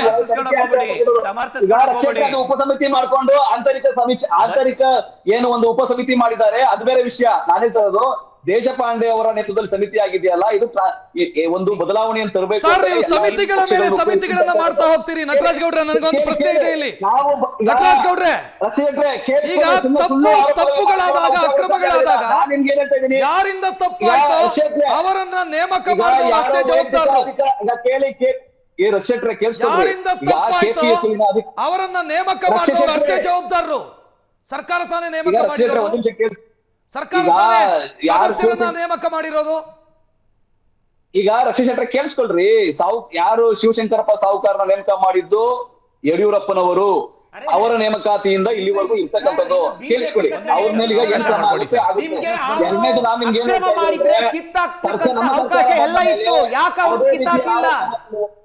ಯಾಕೆ ಇದೇನ್ರೆ ನಾನ್ ನೀವು ಅಲ್ಲ, ಕಿತ್ತಾಕ್ತಕ್ಕಂತ ಅವಕಾಶ ಶಿವಶಂಕರಪ್ಪನವ್ರನ್ನ ಪದಚ್ಯುತಿಗೊಳಿಸ್ತಕ್ಕಂತ ಅವಕಾಶ ಎಲ್ಲ ಇತ್ತು. ಕೇಳ್ತೀನಿ ದಿಲೀಪ್. ನಟರಾಜ್ ಗೌಡ್ರೆ, ಈಗ 3 ವರ್ಷದ ಹಿಂದೆ ನನ್ನ ಪಕ್ಕದಲ್ಲೇ ಇದ್ದಾರೆ ಕಾಂತಕುಮಾರ್ ಸರ್, ಕೇಳಿಸ್ಕೊಳ್ಳಿ. ಕಾಂತಕುಮಾರ್ 3 ವರ್ಷದ ಹಿಂದಿನಿಂದಲೂ ಕೂಡ ಇಲ್ಲಿ ಆಗ್ತಾ ಇರುವಂತಹ ಅಕ್ರಮ ಮತ್ತು ಅಲ್ಲಿನ ಚೇರ್ಮನ್ ನ ಭಾಗಿದಾರಿಕೆಯ ಬಗ್ಗೆ ದೂರು ಕೊಡ್ತಾನೆ ಬಂದಿದ್ದಾರೆ. ಅವ್ರ ಕಾಲದಲ್ಲೇ ನೇಮಕ ಆಯ್ತು ಅಂತ ಅನ್ಕೊಳ್ಳಿ, ಯಡಿಯೂರಪ್ಪ ಅವರೇ ನೇಮಕ ಮಾಡಿದ್ರು ಅಂತ ಅನ್ಕೊಳ್ಳಿ. ನಿಮಗೇನ್ರಿ ಪ್ರೀತಿ ಇತ್ತು ಅವ್ರ ಮೇಲೆ? ನೀವ್ ಯಾಕೆ ಅವ್ರನ್ನ ಅಪ್ಪಿ ಮುದ್ದಾಡಬೇಕಿತ್ತು? ನಿಮಗೇನ್ ಪ್ರೀತಿ ಇದೆ ಅವ್ರ ಮೇಲೆ? ನಮ್ಗೆ ಏನು ಪ್ರೀತಿ ಇಲ್ಲ. ಯಾಕೆ ಉಳಿಸ್ಕೊಂಡ್ರಿ? ವಿದ್ಯಾರ್ಥಿಗಳ ಮೇಲೆ ಅವ್ರೀಗ ಅಕ್ರಮ ಆಗಿದೆ ಅಂತ ಗೊತ್ತಾಗದು ಯಾವಾಗ? ಒಂದು ಸಾಕ್ಷಿ ಸಮೇತ ಅಕ್ರಮ ಆದಾಗ ಗೊತ್ತಾಗುವಂಥದ್ದು. ಬರೀ ಆರೋಪಗಳು ಮಾಡಿದಾಗ ಯಾರ ಮೇಲೆ ಕೆಲಸ ಮಾಡ್ತದ? ಕೆಪಿಎಸ್ಸಿ ಅಲ್ಲಿ ನಡೆದಿರುವಂತಹ ಅಕ್ರಮದ ಬಗ್ಗೆ ಮಾತನಾಡ್ತಾ ಇದ್ವಿ. ಕಾಂತಕುಮಾರ್ ಅವರು, ಈಗ ರಿಫಾರ್ಮ್ ಆಗಬೇಕು, ಸುಧಾರಣೆ ಆಗಬೇಕು. ಇದು 10 ವರ್ಷದ ಹಿಂದಿನಿಂದಲೂ ಹೇಳ್ತಾ ಬರ್ತಾ ಇದೀವಿ. ಕೆಪಿಎಸ್ಸಿ ಸುಧಾರಣೆ ಆಗಬೇಕು. ಹೇಗಾಗಬೇಕು? ಯಾವ ರೀತಿ ಆಗಬೇಕು? ಎಲ್ಲಿ ಏನು ಸಮಸ್ಯೆ ಇರೋದಿಲ್ಲ ಅಂತ? ಕೆಪಿಎಸ್ಸಿ ಸುಧಾರಣೆ ಆಗಬೇಕಂತಂದ್ರೆ ಸರ್, ಈ ಫಸ್ಟ್ ಯಾರೆಲ್ಲ ಈ ಒಂದು ಲಾಸ್ಟ್ 5 ಇಯರ್ಸಿಂದ ಏನು ಅಕ್ರಮ ಆಗಿದೆ, ಯಾವೆಲ್ಲ ಎಕ್ಸಾಮ್ಸಲ್ಲಿ ಸ್ಕ್ಯಾಮ್ ಆಗಿದೆ, ಭ್ರಷ್ಟಾಚಾರದಲ್ಲಿ ತೊಡಗಿದ್ದಾರೆ, ಕೆಪಿಎಸ್ಸಿ ಮೆಂಬರ್ಸ್ ಇರ್ಬೋದು, ಮತ್ತು ಆ ಚೇರ್ಮನ್ ಇರ್ಬೋದು, ಅಧಿಕಾರಿಗಳಿರ್ಬೋದು, ರಾಜಕೀಯ ವ್ಯಕ್ತಿಗಳು, ಅವರಷ್ಟು ಜನಕ್ಕೆ ಫಸ್ಟು ಶಿಕ್ಷೆ ಆಗಬೇಕು. ಶಿಕ್ಷೆ ಆದಮೇಲೆ ಕೆಪಿಎಸ್ಸಿ ತಾನಾಗೆ ರಿಫಾರ್ಮ್ಸ್ ಆಗುತ್ತೆ ಸರ್. ಈಗಿರೋಂಥ ಏನು 16 ಜನ ಮೆಂಬರ್ಸ್ ಇದ್ದಾರೆ, 16 ಜನ ಮೆಂಬರ್ಸ್ ಅವಶ್ಯಕತೆನೇ ಇಲ್ಲ. 4 to 5 ಮೆಂಬರ್ಸ್ ಮ್ಯಾಕ್ಸಿಮಮ್ ಅಷ್ಟು ಮೆಂಬರ್ಸ್ ಇರಬೇಕು. ಮತ್ತು ಯಾವುದೇ ಒಂದು ಎಕ್ಸಾಮ್ಸ್, ಪ್ರತಿಯೊಂದು ಡಿಪಾರ್ಟ್ಮೆಂಟ್ ಒಂದು ಈವೆಂಟ್ ಆಫ್ ಕ್ಯಾಲೆಂಡರ್ ಇರಬೇಕು, 1 ವರ್ಷದ ಈವೆಂಟ್ ಆಫ್ ಕ್ಯಾಲೆಂಡರ್ ಇರಬೇಕು. ಆವಾಗಷ್ಟೇ ಅದು ಒಂದು ನೋಟಿಫಿಕೇಶನ್ಸ್ ಬಂದರೆ, ಇವರು ನೋಟಿಫಿಕೇಶನ್ ಕೆಪಿಎಸ್ಸಿಯಿಂದ ಎಕ್ಸಾಮ್ಸ್ ಅನೌನ್ಸ್ ಮಾಡೋದಕ್ಕೆ 1 ವರ್ಷ ತೊಗೊತಾರೆ, ಮತ್ತು ಎಕ್ಸಾಮ್ ಮಾಡೋದಕ್ಕೆ 1 ವರ್ಷ, ರಿಸಲ್ಟ್ ಬಿಡೋದಕ್ಕೆ 1 ವರ್ಷ. ಮಿನಿಮಮ್ 3 to 4 ಇಯರ್ಸ್ ಆಗುತ್ತೆ ಸರ್. ಅಡಿಷ್ನಲ್ ಲಿಸ್ಟ್ ಬಿಡಬೇಕಂತಂದರೆ 5 years 6 years ಆಗುತ್ತೆ. ಯಾಕೆ ಇಷ್ಟು ಡಿಲೇ ಮಾಡ್ತಾ ಹೋಗ್ತಾರಂತಂದರೆ, ಸ್ಟಾರ್ಟ್ ಫ್ರೇಮ್ ನೋಟಿಫಿಕೇಶನ್ ಬಂದಾಗಿಂದ ರಿಸಲ್ಟ್ಸ್ ಬರೋ ತನಕ ಡೀಲ್ ಮಾಡ್ಕೊಂತ ಬರ್ತಾರೆ. ಕ್ಯಾಂಡಿಡೇಟ್ಸ್ನ ಕಾಂಟ್ಯಾಕ್ಟ್ ಮಾಡೋದು, ಅವನು 5 ವರ್ಷ ಅಟ್ಲೀಸ್ಟ್ ಏನೋ ಒಂದು ಸಾಲ ಮಾಡಿನ ಇಲ್ಲ ಅದು ಅರ್ನ್ ಮಾಡಿ, ಅಂದರೆ ಕಷ್ಟಪಟ್ಟು ದುಡ್ದಾದ್ರೂ ಅವನು 50 ಲಕ್ಷ 1 ಕೋಟಿ 2 ಕೋಟಿ ದುಡ್ದಾದ ಜಮೀನು ಮಾರಿ ಆದರೂ ದುಡ್ಡು ಕೊಟ್ಟಕ್ಕೆ ರೆಡಿ ಇರ್ತಾರೆ. ಯಾಕೆಂದರೆ ಡಿಲೇ ಆಗ್ತಾ ಹೋಗುತ್ತಲ್ಲ ಸರ್. 5 years 6 years ಇವ್ರು ಒಂದೇ ಸತಿ ದುಡ್ಡು ತೊಗೊಳಲ್ಲ. 80 ಲಕ್ಷ ಅಂದರೆ ಫಸ್ಟ್ 40 ಲಕ್ಷ ತೊಗೊತಾರೆ, ಆಮೇಲೆ 40 ಲಕ್ಷಕ್ಕೆ 1 ವರ್ಷ 2 ವರ್ಷ ಟೈಮ್ ಕೊಟ್ಟರೆ ಈಸಿ ಅಲ್ಲ ಸರ್. ಮತ್ತು ಆ ಒಂದು ಲಿಸ್ಟು, ಕಂಪ್ಲೀಟ್ ಲಿಸ್ಟು, ಯಾರೆಲ್ಲ ಸ್ಕ್ಯಾಮ್ ಮಾಡ್ತಾರೆ, ಯಾರೆಲ್ಲ ಏಜೆಂಟ್ಸ್ ಇರ್ತಾರೆ, ಪೂರ್ತಿ ಫಿಲ್ ಆಗಬೇಕು. ದುಡ್ಡು ಕೊಟ್ಟವರೇ ಫಿಲ್ ಆಗಬೇಕು, ಅಲ್ಲಿವರೆಗೂ ರಿಸಲ್ಟ್ಸ್ ಬಿಡಲ್ಲ. ಮತ್ತು ಇಂಡಿವಿಜುವಲ್ ಸ್ಕೋರ್ಸ್ ಕೆಪಿಎಸ್ಸಿಯಿಂದ ಇಲ್ಲಿವರೆಗೂ ಬಿಟ್ಟೇ ಇಲ್ಲ. ಆ ವಿಕಾಸ್ ಸರ್ ಇದ್ದಾಗ 1 ಸತಿ ಮಾತ್ರ ನಾವು ಫೋರ್ಸ್ ಮಾಡಿದಾಗ ಅವ್ರು ಸ್ವಲ್ಪ ಬಿಟ್ಟಿದ್ರು. ಅದಾದಮೇಲೆ 2 ಕೋಟಿ ಕೊಡ್ತಾರೆ ಸರ್. ಅವ್ರಿಗೆ ಕಮಿಟ್ ಆಗಿಲ್ಲ ಅಂತಂದರೆ, ಏನಾದರೂ ಕೆಪಿಎಸ್ಸಿ ಮೆಂಬರ್ಸ್ಗೆ, ಆ ಚೇರ್ಮನ್ಗೆ, ಅಲ್ಲಿರೋಂಥ ಅಧಿಕಾರಿ ಸೆಕ್ರೆಟರಿ ಏನಾದರೂ ಕಮಿಟ್ ಆಗಿಲ್ಲ, ಅವ್ರು ಹೇಳ್ದಂಗೆ ಕೇಳಲಿಲ್ಲ ಅಂತಂದರೆ 2 ಕೋಟಿ 3 ಕೋಟಿ ಸರ್ಕಾರಕ್ಕೆ ದುಡ್ಡು ಕೊಟ್ಬಿಟ್ಟು ಆ ಅಧಿಕಾರಿಗಳನ್ನ ಟ್ರಾನ್ಸ್ಫರ್ ಮಾಡಿಸ್ತಾರೆ. ಯೋಚನೆ ಮಾಡಿ ಸರ್, ಯಾವ ಮಟ್ಟಕ್ಕೆ ಕೆಪಿಎಸ್ಸಿಲಿ ಭ್ರಷ್ಟಾಚಾರ ಇದೆ ಅಂತೆ. ಅಂದರೆ ಅವ್ರಿಗೆ ಬೇಕಾಗಿರೋಂಥ ಅಧಿಕಾರಿಗಳು ಬರೋ ತನಕ ಬಂದವ್ರನ್ನೆಲ್ಲ ದುಡ್ಡು ಕೊಟ್ಟು ಟ್ರಾನ್ಸ್ಫರ್ ಮಾಡಿಸ್ತಾರೆ. ಆ ಮಟ್ಟಕ್ಕೆ ಕರಪ್ಷನ್ ಇದೆ ಸರ್. ಅವರಲ್ಲೇ ಸಂಘರ್ಷಗಳು ನೀವು ನೋಡಿರ್ಬೋದು ಸರ್. ಟೀಮ್ ಇರ್ತವೆ, 2-3 ಟೀಮು. ನೀನು ಇಷ್ಟು ಮಾಡಿದ್ಯಾ, ನೀ ಮೆಂಬರ್ಸು, ನಾನು ಅಷ್ಟು ಮಾಡಬೇಕು, ಅಷ್ಟು ಮಾಡೋ ತನಕ ನೀನು ರಿಸಲ್ಟ್ಸ್ ಬಿಡೋಂಗಿಲ್ಲ. ಈಗ ನನ್ನ ಬಿಟ್ಟು ನೀನು ಮಾಡಿದ್ಯಾ, ಆ ರಿಸಲ್ಟ್ಸೇ ಬಿಡೋಂಗಿಲ್ಲ. ಅದು ವರ್ಷ ಆಗಲಿ 5 ವರ್ಷ ಆಗಲಿ, ಆ ರಿಸಲ್ಟ್ಸ್ ಬಿಡೋಂಗಿಲ್ಲ. ಈ ರೀತಿ ವ್ಯವಹಾರ ಆಗ್ತವೆ ಸರ್ ಕೆಪಿಎಸ್ಸಿ ಒಳಗಡೆ. ಇದು ಕಂಪ್ಲೀಟ್ ರಿಫಾರ್ಮ್ ಆಗಬೇಕಂದ್ರೆ ಕೆಪಿಎಸ್ಸಿಗೆ ಯಾವುದೇ ಕಾರಣಕ್ಕೂ ಗೆಜೆಟೆಡ್ ಪ್ರೊಫೆಷನರಿ ಅಂತೂ ಅಟ್ ಪ್ರೆಸೆಂಟು ಇರೋಂಥ ನೋಟಿಫಿಕೇಶನ್ಸ್ ಕೊಡಲೇಬಾರ್ದು. ಆಗಿರೋಂಥ ಎಕ್ಸಾಮ್ಸ್, ಅಷ್ಟೋ ಎಕ್ಸಾಮ್ಸು CBI ತನಿಖೆ ಮಾಡಿದ್ರೆ ಮಾತ್ರ ಸರ್ ಸೊಲ್ಯೂಷನ್ ಸಿಗುತ್ತೆ, ಇಲ್ಲಾಂದ್ರೆ ಯಾವುದೇ ಕಾರಣಕ್ಕೂ ಸಿಗಲ್ಲ ಸರ್. ನೋಡಿ, ಮೊನ್ನೆ ಕಾಂಗ್ರೆಸ್ ವಕ್ತಾರರು ಹೇಳ್ತಾ ಇದ್ರು, ಈಗ ನಾವು ಕಾಂಗ್ರೆಸ್ ವಕ್ತಾರರ ವಿಚಾರ ಬಿಟ್ಬಿಡಿ. ನನಗೆ ಪ್ರಶ್ನೆ ಇರೋದಿಷ್ಟೇ, ಸಮಸ್ಯೆಯ ಮೂಲ ಎಲ್ಲಿದೆ ಅಂತಂದ್ರೆ ಸದಸ್ಯರ ನೇಮಕ ಪ್ರಕ್ರಿಯೆಯಲ್ಲಿ ಸಮಸ್ಯೆಯ ಮೂಲ ಇದೆ. ನೋಡಿ, ಇದು ಸರಿ ಹೋಗಬೇಕು ಅಂತಾದ್ರೆ ಬಿಜೆಪಿಯದ್ದು ಅಷ್ಟೇ ಜವಾಬ್ದಾರಿ ಇದೆ ಸರ್ ಇಲ್ಲಿ. ಸರ್ ನೋಡಿ, ಈ ಸರಿ ಹೋಗಬೇಕು ಅಂತ ಆದ್ರೆ ನಿಮಗೂ ಇಚ್ಛಾಶಕ್ತಿ ಇರಬೇಕು, ಇದು ಸರಿ ಹೋಗಬೇಕು ಅನ್ನೋದು. ನಾವು KPSC ವಿರುದ್ಧವಾಗಿ ಕಳೆದ 3 ವರ್ಷದಿಂದ ಹೋರಾಟ ಮಾಡ್ತಲೇ ಬರ್ತಾ ಇದೀವಿ, ನಾವು ಧ್ವನಿ ಎತ್ತಲೇ ಬರ್ತಾ ಇದೀವಿ. ಇವರು ತಲೆನೇ ಕೆಡಿಸ್ಕೊಳ್ತಾ ಇಲ್ಲ. ಮತ್ತೊಂದು, ನೀವು ಬಿಜೆಪಿ ಅವಧಿನಲ್ಲಿ ಆಯ್ಕೆ ಆಗಿರ್ತಕ್ಕಂಥ ಒಂದು ಮಾನದಂಡವನ್ನು ಹೇಳ್ತಿದ್ದೀರಿ. ಬಿಜೆಪಿ ಅವಧಿನಲ್ಲಿ ಆಯ್ಕೆ ಆಗಿದ್ದಾರೆ ಅಂತಂದ್ರೆ ಅವ್ರು ತಪ್ಪು ಮಾಡಿದಾಗ ಅವ್ರನ್ನ ಹಿಡಿದು ಒಳಗಡೆ ಹಾಕಬೇಕು, ಶಿಕ್ಷಿಸಬಾರ್ದು ಅಂತಕ್ಕಂಥದ್ದು ಯಾವುದು ಕಾನೂನಲ್ಲಿ ಇಲ್ಲ. ಇವ್ರದ್ದು DPR ಡಿಪಾರ್ಟ್ಮೆಂಟ್ ಏನ್ ಮಾಡ್ತಾ ಇತ್ತು, ಇವರ ಗೃಹ ಇಲಾಖೆ ಏನ್ ಮಾಡ್ತಾ ಇತ್ತು ಅಂತಕ್ಕಂಥದ್ದು ಪ್ರಶ್ನೆ ಎಲ್ಲರಿಗೂ ಗೊತ್ತಾಗುತ್ತೆ. ಯಾಕೆ ಅಂತಂದ್ರೆ ಇದ್ರೊಳಗಡೆ ನೇರವಾಗಿ ಇವರು ಇನ್ವಾಲ್ವ್ ಆಗಿರೋದಕ್ಕೆ ಒಂದು FIR ಮಾಡಲಿಕ್ಕೆ ಒಂದು 3 ದಿವಸ 4 ದಿವಸ ತೆಗೆದುಕೊಳ್ತಾರೆ. ಅಭ್ಯರ್ಥಿಗಳು ಹೋಗಿ ಪೊಲೀಸ್ ಸ್ಟೇಷನ್ ಮುಂದೆ ಧರಣಿ ಕೂತ್ಕೊಬೇಕು ಅಂತಂದ್ರೆ ನೀವು ಅರ್ಥ ಮಾಡ್ಕೊಳ್ಳಿ ಯಾವ ಮಟ್ಟಕ್ಕೆ ಇವರು ಮೇಯ್ತಾ ಇದ್ದಾರೆ ಅಂತಕ್ಕಂಥದ್ದು ಒಂದು ಸರ್. ಮತ್ತೆ ಇನ್ನೊಂದು ಸರ್, ಈ ಶಿವಶಂಕರಪ್ಪ ಸಾವ್ಕಾರ್ ಅವ್ರದ್ದು ಈಗ ಅವ್ರ ಮಗಳದು 40 ಅವ್ರ ಸ್ಯಾಲರಿನೇ ಐ ಥಿಂಕ್ ಒಂದು 2.5 ಲಕ್ಷ ಇರ್ಬೋದು. 40,000 ರೂಪಾಯಿದು ಇನ್ಕಮ್ ಸರ್ಟಿಫಿಕೇಟ್ ಮಾಡಿಸ್ಕೊಂತಾರೆ ಅಂತಂದ್ರೆ ಇದಕ್ಕಿಂತ ಬ್ರಹ್ಮಾಂಡ ಭ್ರಷ್ಟಾಚಾರ ಬೇಕಾಗಿಲ್ಲ. 2024ರಿಂದಲೂ ಹಗರಣ ನಡೀತಲೇ ಇದೆ. KPSC ಪ್ರಿಲಿಮ್ಸ್ ಎಕ್ಸಾಮ್ನಲ್ಲಿ ಕನ್ನಡ ಅನುವಾದ ತಪ್ಪಾಗಿದ್ದಾಗಿರ್ಬೋದು, KS ಮರುಪರೀಕ್ಷೆಯಲ್ಲಿ ತಪ್ಪಾಗಿದ್ದಾಗಿರ್ಬೋದು, KPSC ನೇಮಕಾತಿ ಅಕ್ರಮ ಆಗಿರ್ತಕ್ಕಂಥದ್ದಾಗಿರ್ಬೋದು, ಇವತ್ತು ಪಶುವೈದ್ಯಾಧಿಕಾರಿದಾಗಿರ್ಬೋದು, ಇಷ್ಟೆಲ್ಲ ಅಕ್ರಮ ನಡೀತಾ ಇದ್ರು ಸಹ 2024ರಿಂದ ಇವ್ರು ಕಣ್ಮುಚ್ಕೊಂಡು ಕುತ್ಕೊಂಡಿದ್ದು ಯಾಕೆ ಅಂತಕ್ಕಂಥದ್ದು ಒಂದು ಪ್ರಶ್ನೆ ಬಂದೇ ಬರ್ತದೆ ಸರ್. ಮತ್ತೆ ಇನ್ನೊಂದು ಹೇಳ್ಬೇಕು ಅಂತಂದ್ರೆ ಇವತ್ತು ನಾನು ಪ್ರಶ್ನೆ ಮಾಡಲು ಇಷ್ಟಪಡ್ತೀನಿ, ಮಿಸ್ಟರ್ ಜಂಜೆಟ್ಗಳೇ, ಮಿಸ್ಟರ್ ಕಾಕ್ರೋಚ್ಗಳೇ, ನೀವು ನಿಮ್ಮ ಹೋರಾಟ ಕೇವಲ ನೀಟ್ ವಿರುದ್ಧನಾ? ನೀಟಲ್ಲಿ ಎಕ್ಸಾಮ್ನಲ್ಲಿ ಯಾರ್ಯಾರು ಅನ್ಯಾಯ ಆಯಿತು ಅವರು ವಿದ್ಯಾರ್ಥಿಗಳೇ. ಇವತ್ತು ಕರ್ನಾಟಕದಲ್ಲಿ ಲಕ್ಷಾಂತರ ಜನ ಈ ಪರೀಕ್ಷೆ ಬರೆದಿದ್ದಾರೆ, ಲಕ್ಷಾಂತರ ಜನಕ್ಕೆ ಮೋಸ ಆಗಿದೆ. ಆದರೆ ಒಬ್ಬರು ತುಟಿಕ್ ಬಿಟಿಕ್ ಅಂತ ಇಲ್ಲ ಅಂತಂದ್ರೆ ನಿಮ್ಮ ಮುಖವಾಡಗಳು ಬಯಲಾಗಿದ್ದಾವೆ. ನಿಮ್ಗೇನಾದ್ರೂ ವಿದ್ಯಾರ್ಥಿಗಳ ಪರ ಇದ್ರೆ ಈ ಜಂಜೆಟ್ಗಳು, ಕಾಕ್ರೋಚ್ಗಳು ದಯಮಾಡಿ ಬೀದಿಗೆ ಬನ್ನಿ. ಈ ಕಾಂಗ್ರೆಸ್ ನಿಮಗೂ ಜವಾಬ್ದಾರಿ ಇದೆಯಲ್ಲ, ನಾವು ಬರ್ತೀವಿ ನಿಮ್ ಜೊತೆಗೆ. ಅವರ ಬೆತ್ತಲು ಮಾಡಿ ಕಾಂಗ್ರೆಸ್ ಬೆತ್ತಲು ಮಾಡಿ ಇಂಡಿಯಾದಲ್ಲಿ ಆಗುವಂತ ಎಲ್ಲಾ ಹೋರಾಟವನ್ನು ಕಾಕ್ರೋಚ್ಗಳೇ ಮಾಡಬೇಕು. ಅಭ್ಯರ್ಥಿಗಳನ್ನ ಲೂಟಿ ಮಾಡ್ತಿರ್ತಕ್ಕಂಥವ್ರನ್ನ ಬೆತ್ತಲು ಮಾಡಿ ಇವತ್ತು. ಇಲ್ಲ ಅಂತಂದ್ರೆ ನೀವು ಕೇವಲ ಬಿಜೆಪಿ ವಿರುದ್ಧ ಅಂತ ಹೇಳಿ ಒಂದು ನಟರಾಜ್ ಗೌಡ್ರೆ ಫೈನಲ್ ಆಗಿ ಇಲ್ಲಿ ಒಂದು ವಿಚಾರಕ್ಕೆ ತಮ್ಮ ಪ್ರತಿಕ್ರಿಯೆ ಬೇಕು.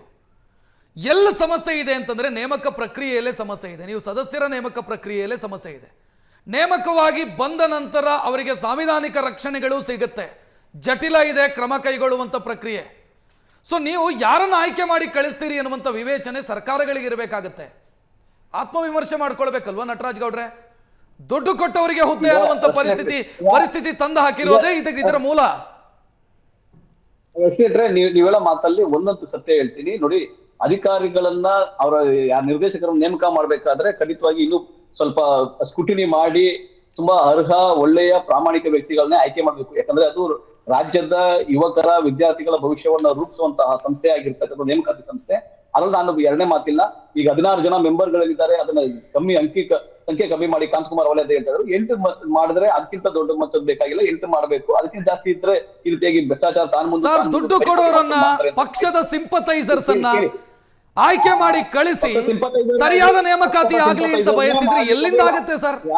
ಹೆಂಗಾಗತ್ತೆ ಸರ್ ಅದು? ಪಕ್ಷದ ಕಾರ್ಯಕರ್ತನೇ ಇಲ್ಲ ಎಲಿಜಿಬಲ್ ಇರ್ತಕ್ಕಂತಹ ಒಂದು ಸಾಮರ್ಥ್ಯ ಇರ್ತಕ್ಕಂಥ ಪಕ್ಷದ ಕಾರ್ಯಕರ್ತನೇ ಮಾಡೋದು ಅಲ್ಲಿಂದ ತಪ್ಪಿಲ್ಲ. ನೀವು ಸಿಂಪತೈಸರ್ಸ್, ನಿಮ್ಮ ಪಾರ್ಟಿ ಸಿಂಪತೈಸರ್ಸ್, ನಿಮ್ಮ ವಿಚಾರಧಾರೆಯ ಸಿಂಪತೈಸರ್ಸ್, ದುಡ್ಡು ಯಾರು ಸೂಟ್ ಕೇಸ್ಗಳನ್ನು ಯಾರು ಕೊಡ್ತಾರೆ ಅವರು, ಇದು ಮಾನದಂಡ ಆಗ್ತಾ ಇದೆ. ಇದು ಪ್ರಾಬ್ಲಮ್ ಇರೋದು. ಇದನ್ನು ಒಪ್ಕೊಳ್ಳಿ ನಟರಾಜ್ ಗೌಡ್ರೆ, ಒಪ್ಕೊಳ್ಳಿ, ಆತ್ಮವಿಮರ್ಶೆ ಮಾಡ್ಕೊಳ್ಳಿ. ಕಾರ್ಯಕ್ರಮ ಮುಕ್ತಾಯಗೊಳಿಸುವಂತ ಸಮಯ ಇದು. ಇವತ್ತಿನ ಟ್ರೆಂಡಿಂಗ್ ಎಟ್ 10 ನೇರ ದಿಟ್ಟ ನಿರಂತರ ಸುದ್ದಿಗಾಗಿ ನೋಡ್ತಾ ಇರಿ ಏಷ್ಯಾನೆಟ್ ಸುವರ್ಣ ನ್ಯೂಸ್. ನಮಸ್ಕಾರ.